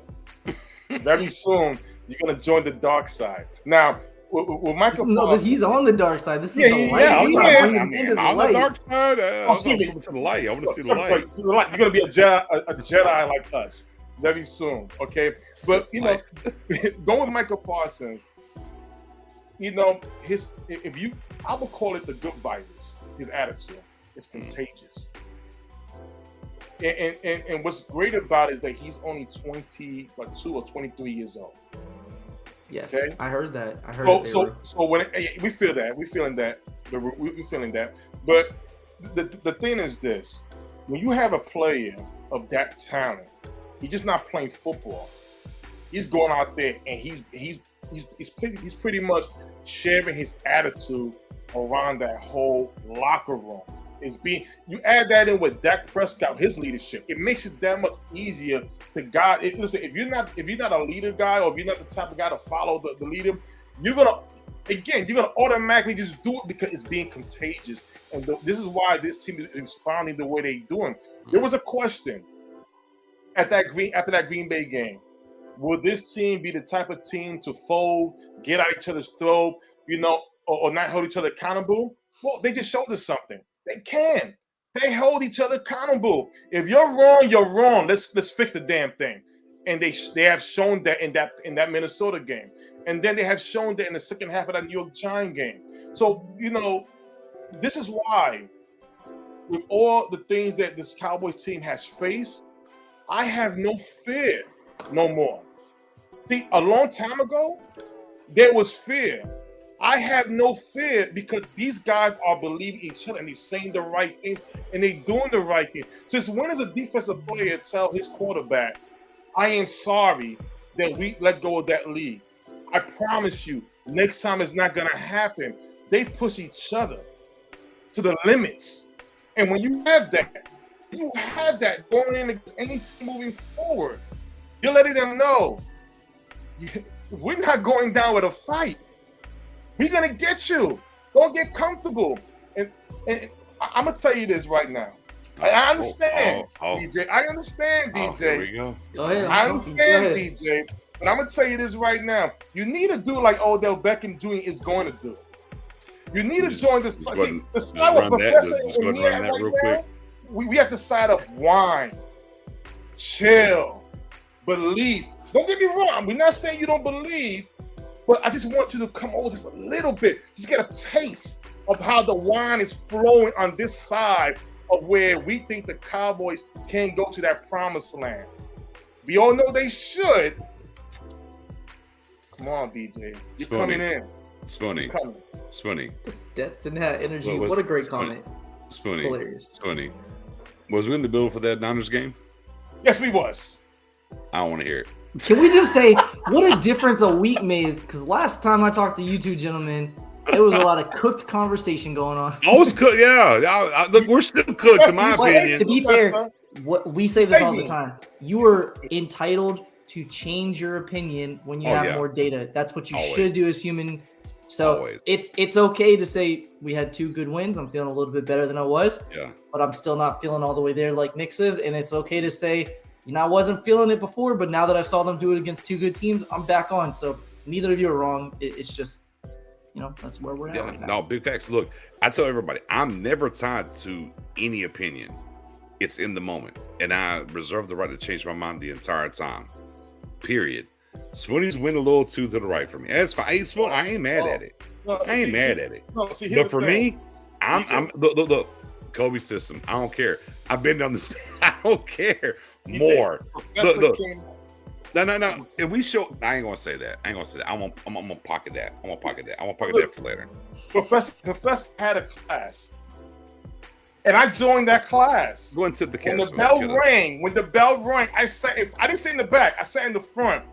I gave my undivided attention. You gotta howdy. You gotta go and tip that. Howdy. You know what I'm saying? So you know what's going.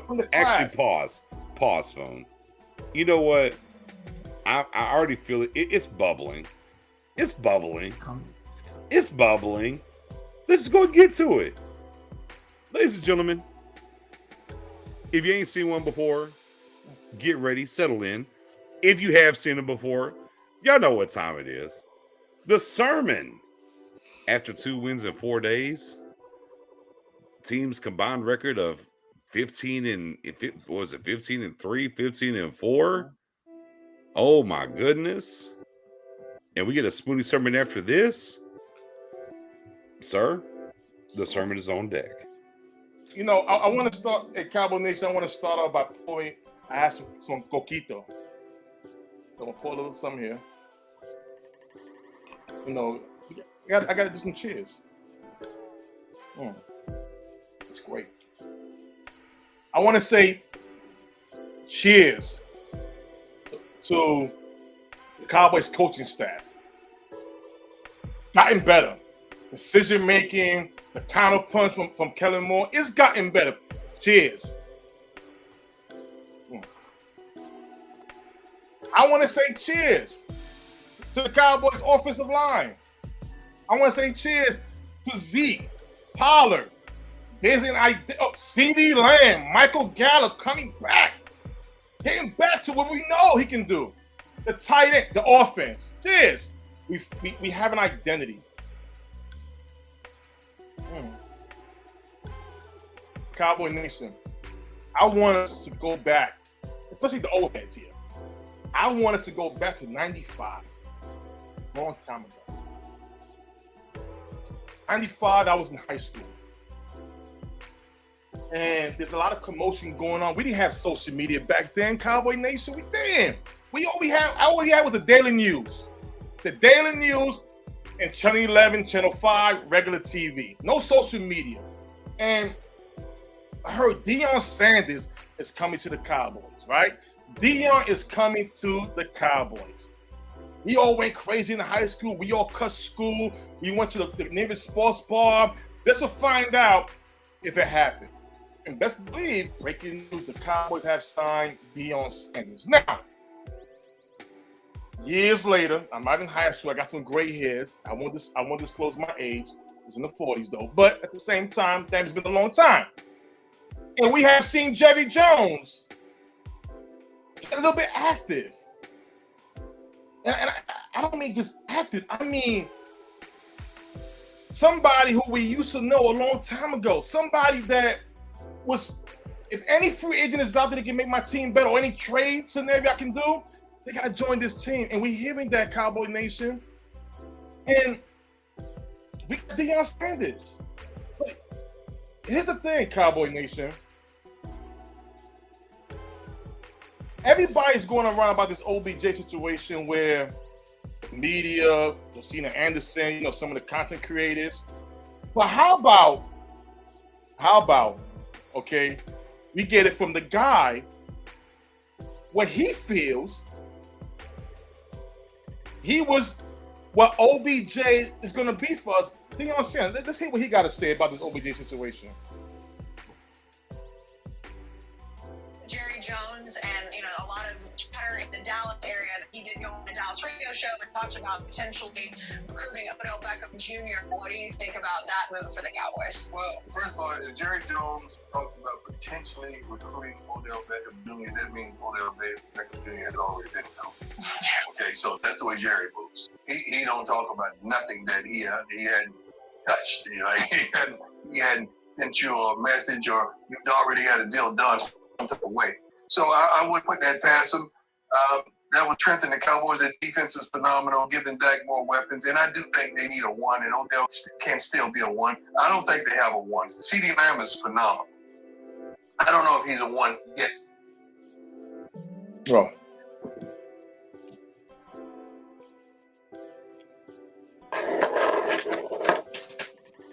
Cowboy Nation, we all heard DJ Nix what he said earlier. Oh, shit. From his people, OBJ was already here. You heard Deion Sanders, the man that Jerry Jones signed, and we went on to the Super Bowl. The man that Jerry Jones compared OBJ to a Deion Sanders-like deal. Understand that. And the man himself, who knows Jerry Jones, came out and said, whatever Jerry wants, a deal's already in place. We heard BJ Nix. So, with that being Cowboy Nation, see, the train is getting hot. It's getting loaded. I got my ticket. Professor O told me. He preached to me. Spoon, you are going to believe we're going to get OBJ. It is meant to be with all the great reason. So now I'm on this train. I bought my ticket. I bought that express ticket. I'm on that train. I got my meal. I got my drink. Good. Excuse me. Choo-choo! The train is going. But here's the thing, y'all. Here is the thing. I'm not going to sit here and wait for y'all to get on board. There is enough reasons why to get on board. There's enough reasons this show why you get on this train. Because here's the thing. This train will not make every stop. It is going express. We are going express. We are skipping stops. This train is special. It's a VIP. It's a VIP train. It is a train for Cowboy Nation who believes We have seen all adversity this year. Nothing but stories. We had great ones. We had some bad ones. We had questionable ones. But lately, all of that has been erased. It's all about the positivity moving forward. The train is moving that way.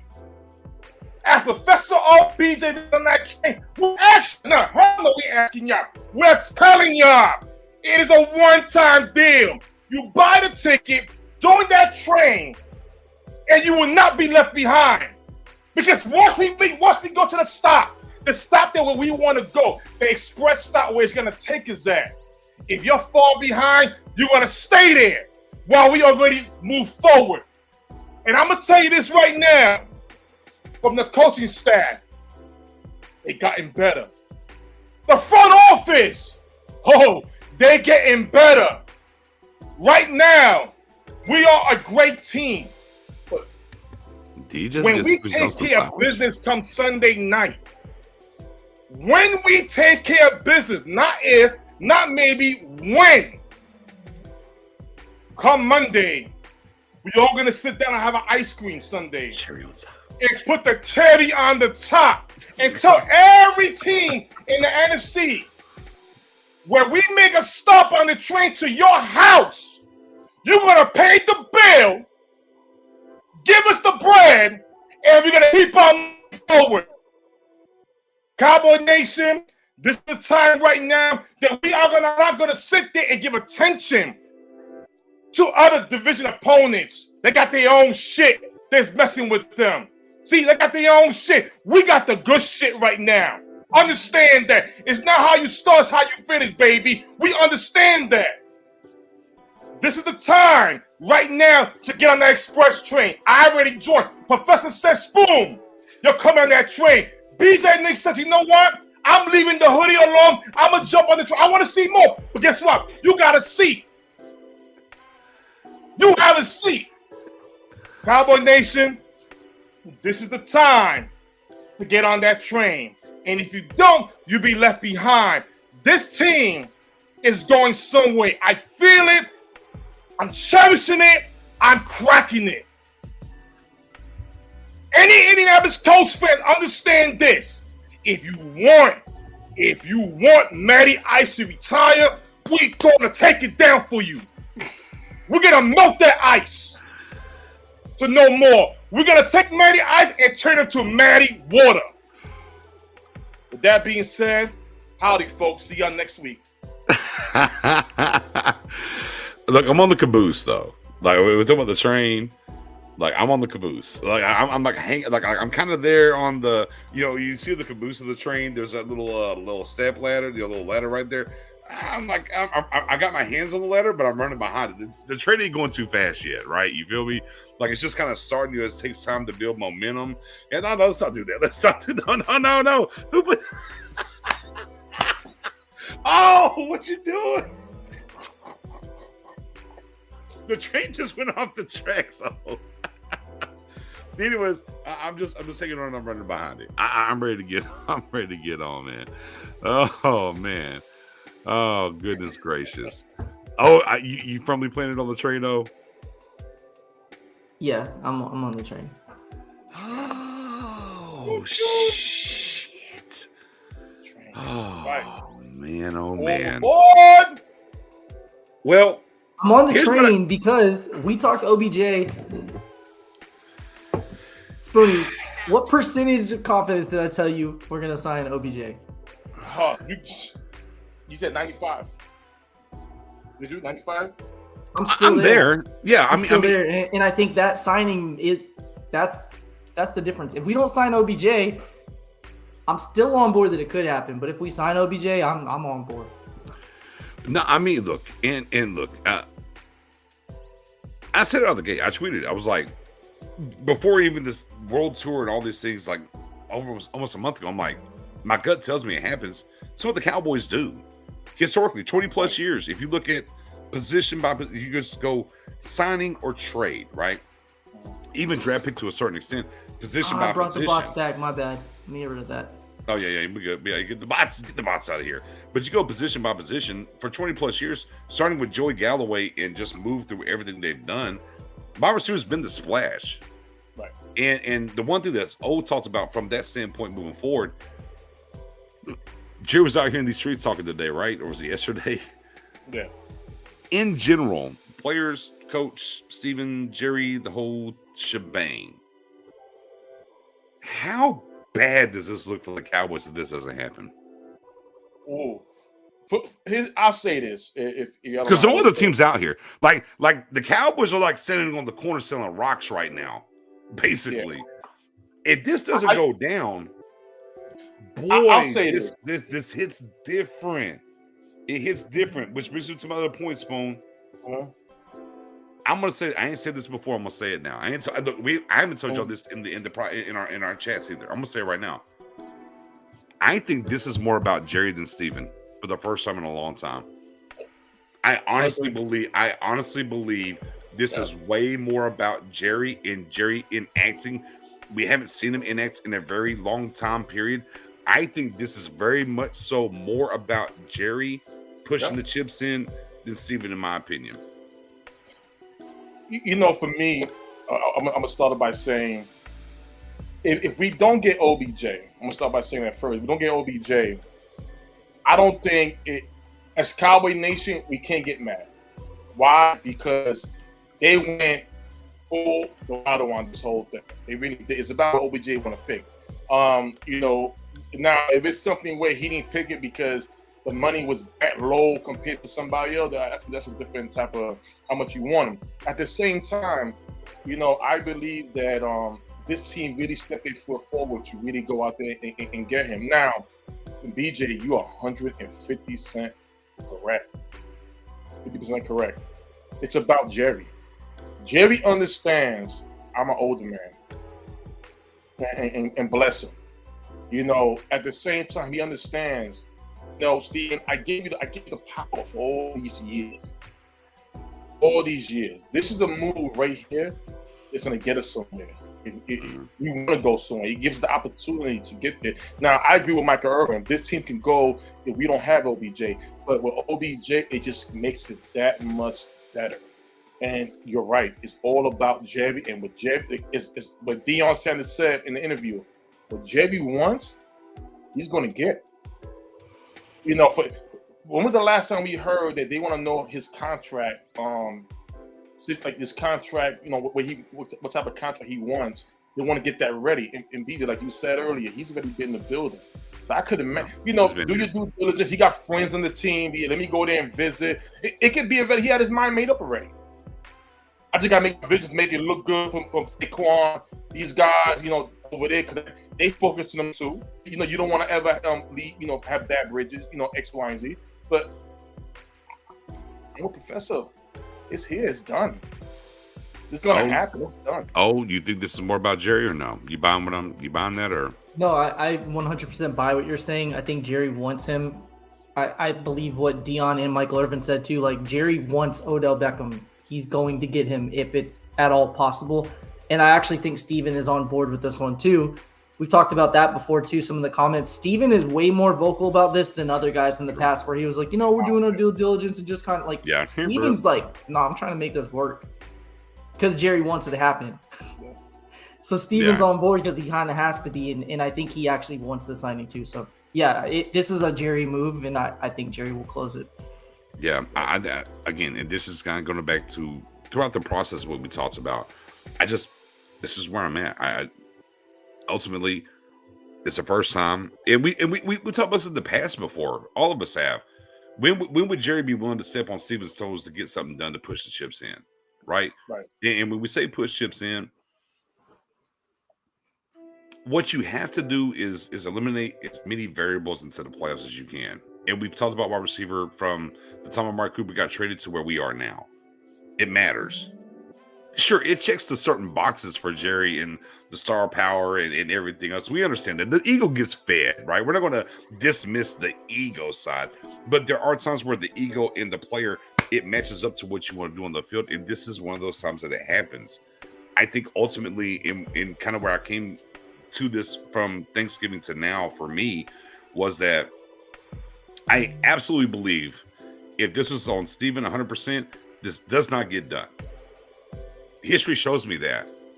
But looking at how everything moved and kind of taking everything in context and whatnot, and then the crescendo, the nail in the coffin is when Jerry came out and said, "Oh, we're gonna talk about this contract though. We're gonna find out. Oh, he ain't visiting it. Oh, but we're gonna see what he's looking for." I said, "Oh, forget Steven or anybody else talking about this. We haven't seen Jerry talk about a guy like this." At that point, I was like, "Oh, Jerry's active." Jerry's Knicks hella owns active. a business. Knicks owns a business. When Yeah. Knicks is not there, his employees work hard. But when Knicks is there and he's like, hey, we got to get this done because we have a sale coming up and I want to make sure we hit our numbers, they work harder. Basically, where I'm going at with this is Jerry said, I want him. And you just We're haven't going heard to that get today. him. So Stevens now is like, I just got to figure out how to make it work. I gotta do it. Yeah, I gotta do it. I gotta Jerry make it didn't happen. put his foot down and Jerry just said, I'd like to have him. Steven, do your best. It's different. So Yeah. If I can add this to that too, I also want to give credit to Dak Prescott. I love the fact how he expressed how he wanted OBJ, but importantly, he wanted to make everybody understand this team is still good without him. At the end of the day, it's a business. If he doesn't come in, we still got work to do. We'll continue on. We believe in each other. I wanted to, because a lot of people was taking it as the Cowboys need. No, it's not about need. They want it. It's just an extra spice to what they can offer on that offense. That's what it is. But I like how Dak Prescott, quarterback, handled the whole media. Where, listen, these are my guys. Regardless, we want him. We would like to have him here, but it's a business. It's not guaranteed he's going to come in. So I just wanted to point that out. No, big facts.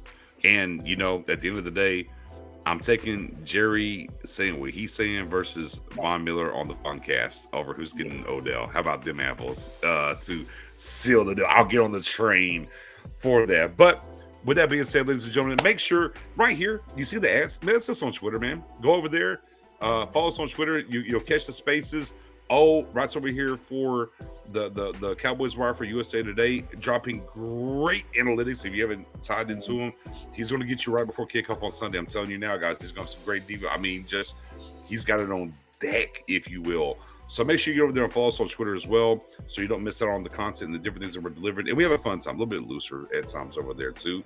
And of course, Friday we have a guest for freestyle. I think we got a guest, though, right? We got somebody coming to the building Friday joining us. We have a guest that you guys have probably read tons of tweets on and probably heard him speak, but John Machota from The Athletic is going to drop in with us Friday. So if you have questions, you know how our Freestyle Friday show works. If this is your first time watching, we allow you guys to join in. We have a link right there. You can join in and ask a question, or you can just type it and we will ask for you. So yeah, we're going to have John Machota on Friday, and I think we have another guest. I'm not going to say this one yet because I'm just waiting on confirmation. But I think we have a guest for Friday too, and we have a lot of our usuals. AA Ron joins. Right. We have our guy Toxic Tom, who now is belligerent, toxic. I don't even know what adjective he added in front of it now, but yeah, facts. Colts Cowboys joins us. We've had him join multiple times. Sure. So if you want to join this Friday, the link will be there, and you're welcome to, or you can just drop the comments, and we will make sure to circle that and ask him. So definitely check it out Friday. Yeah, definitely excited to get John on the show as we lead up to this Colts game and have that Freestyle Friday rocking. We missed y'all last Friday. Sorry, I was working. I just couldn't get to it. I was like, man, I'm dead. We have a game Sunday anyway, so I'm like, yo, guys, I'm dead. Black Friday, I was from 5 a.m. to 6 o'clock. I worked. I was like, hey, I'm out. I'm sorry. Blame me, not these guys. It was on me. I was out of town anyway, so it would have been. Okay. Yeah, so the holidays held us back, but we're back. We missed a Friday. We're bringing people to the table for you guys this Friday. We missed one. We bounced back with some great guests to get in here and talk about these Colts. And, of course, I did run the space this weekend. Me and Spoonie haven't done this in a while. I will never join these, but it's okay. He's got life to live. We haven't done a post-show space in a while. I've been very calm on that. Haven't been doing that.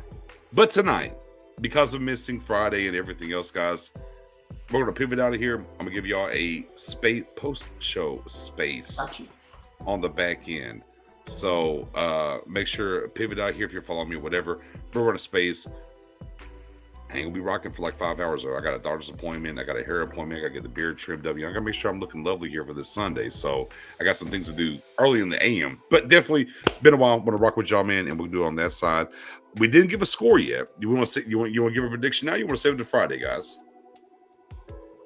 Friday. Oh, y'all want to give a prediction on the game yet, or you give an early prediction? You can update it come Friday.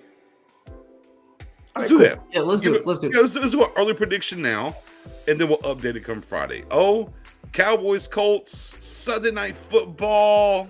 What you got? They have a good defense. They don't score points. Should be low scoring. I think we're going to put a 40 burger on them. I do. I think we're going to blow them out. I do. 40 burger. I got us going exactly 40 points. The Colts are going to put up 16. I think just hit the Jesse Holly real quick. I forgot about Jesse Holly when I did. I was like, oh, hey. That's the first 40 burger I think O's called all year. It is, yeah. No, okay, I was pretty sure that's the first 40 burger you called all year. Oh, my God. Spoony? 45-17. See, I expect that from Spoony. All right, guys. All right. Calm down. Let's put away the anointing oil. No, Matty Ice is going to be seeing ghosts. Got Matty puddle of water this week. There's no more snow, no ice. It's done. All right, guys. Hey, let's go. 27-10 Cowboys, okay? All right. 27-10 Cowboys. Let me level this. These 40 burgers. All of a sudden, I'm turning into Mary. God bless her. Let's go 27-10, guys. Easy. Actually, I'll take that back. How many points they score again per game? 15.8. Mm-hmm. So I went with 16. I think they're right on par. That's why I gave him 17. Nah, they ain't played this defense though. I lied. 27-6. They're not getting a touchdown. Keep in mind too, what happened last time the Cowboys played them with Dak Prescott? It wasn't pretty for them. I think that matters to Dak. I think Dak wants to come out and blow the. It's true. Was that 2018? Mm-hmm. 18, right? Yeah. 27-6. This defense ain't giving up a touchdown. That's where I'm at. Back to the and oh man, I know we're going long. We got 4 minutes left for 2 hours. Jesus, appreciate real quick, man. Appreciate to the chat still rocking with us. I know typically we don't go this long. So I do have to bring this up. I didn't mean to. I didn't think about this. We should have brought this up. So Kyle Yeomans, we're back and forth, and we went back on the, hey, this defense, blah blah blah. I was like, man, it's doomsday. I don't even care. And he was like, oh, we gotta get creative. It doesn't matter the history, blah blah blah. I'm like, okay, all right. So what are we gonna do? I was like, I don't know, Doomsday 2K. He's like, well, maybe we're kind of talking about it. I don't look, and I'm not taking credit for this. I'm not. Somebody brought it to my attention. And they didn't know who said it, but it's caught flame a little bit. We haven't pushed it yet. So could you combine what Seattle was and give a little credence here to Cowboys history? Does Legion of Doom land for y'all for the Cowboys defense? It does land. I like it a lot, but I just feel like it's so close to the Legion of Boom. I feel like we're borrowing too much from it. Although I understand the marriage there with the Doomsday defense and the Legion of Boom and DQ. I like Doomsday 2.0 or some variation of Doomsday. Doomsday 2K. Doomsday 2K. I like that. I thought the Doomsday 2K hashtag D2K. D2K. I like that. Is that too the close Doom to bots? BTK, If you're going with that, know, the MCU angle, but right. I like it. I just feel like it's too close. Too close. Wow, I guess we use Dr. Doom even in that thing and some cloaks. And there's so many possibilities with the Dr. Doom had the Doom bots and they wore. See, there's so much we could do there. But either way, maybe we'll figure it out before we all land next time for sure. Oh, boom, as you said, the Doom bots, Doom Boys. Doom Boys. Some things there. As long as it's not the Hot Boys, I don't care. Look, in me, classical version, Doomsday defense, I don't care. Like in Pittsburgh, it's Steel Curtain no matter what. Cowboys is Doomsday no matter what. No different than the 70s and then the 90s iteration. They were called Doomsday. There was Doomsday 1, 2, and 3. It can be Doomsday 4, and let's move forward. But we'll figure it out on the back end, ladies and gentlemen. Y'all be safe. Space lining up Friday. John Machota in the building, and teaser alert, maybe one other person. You have a good night.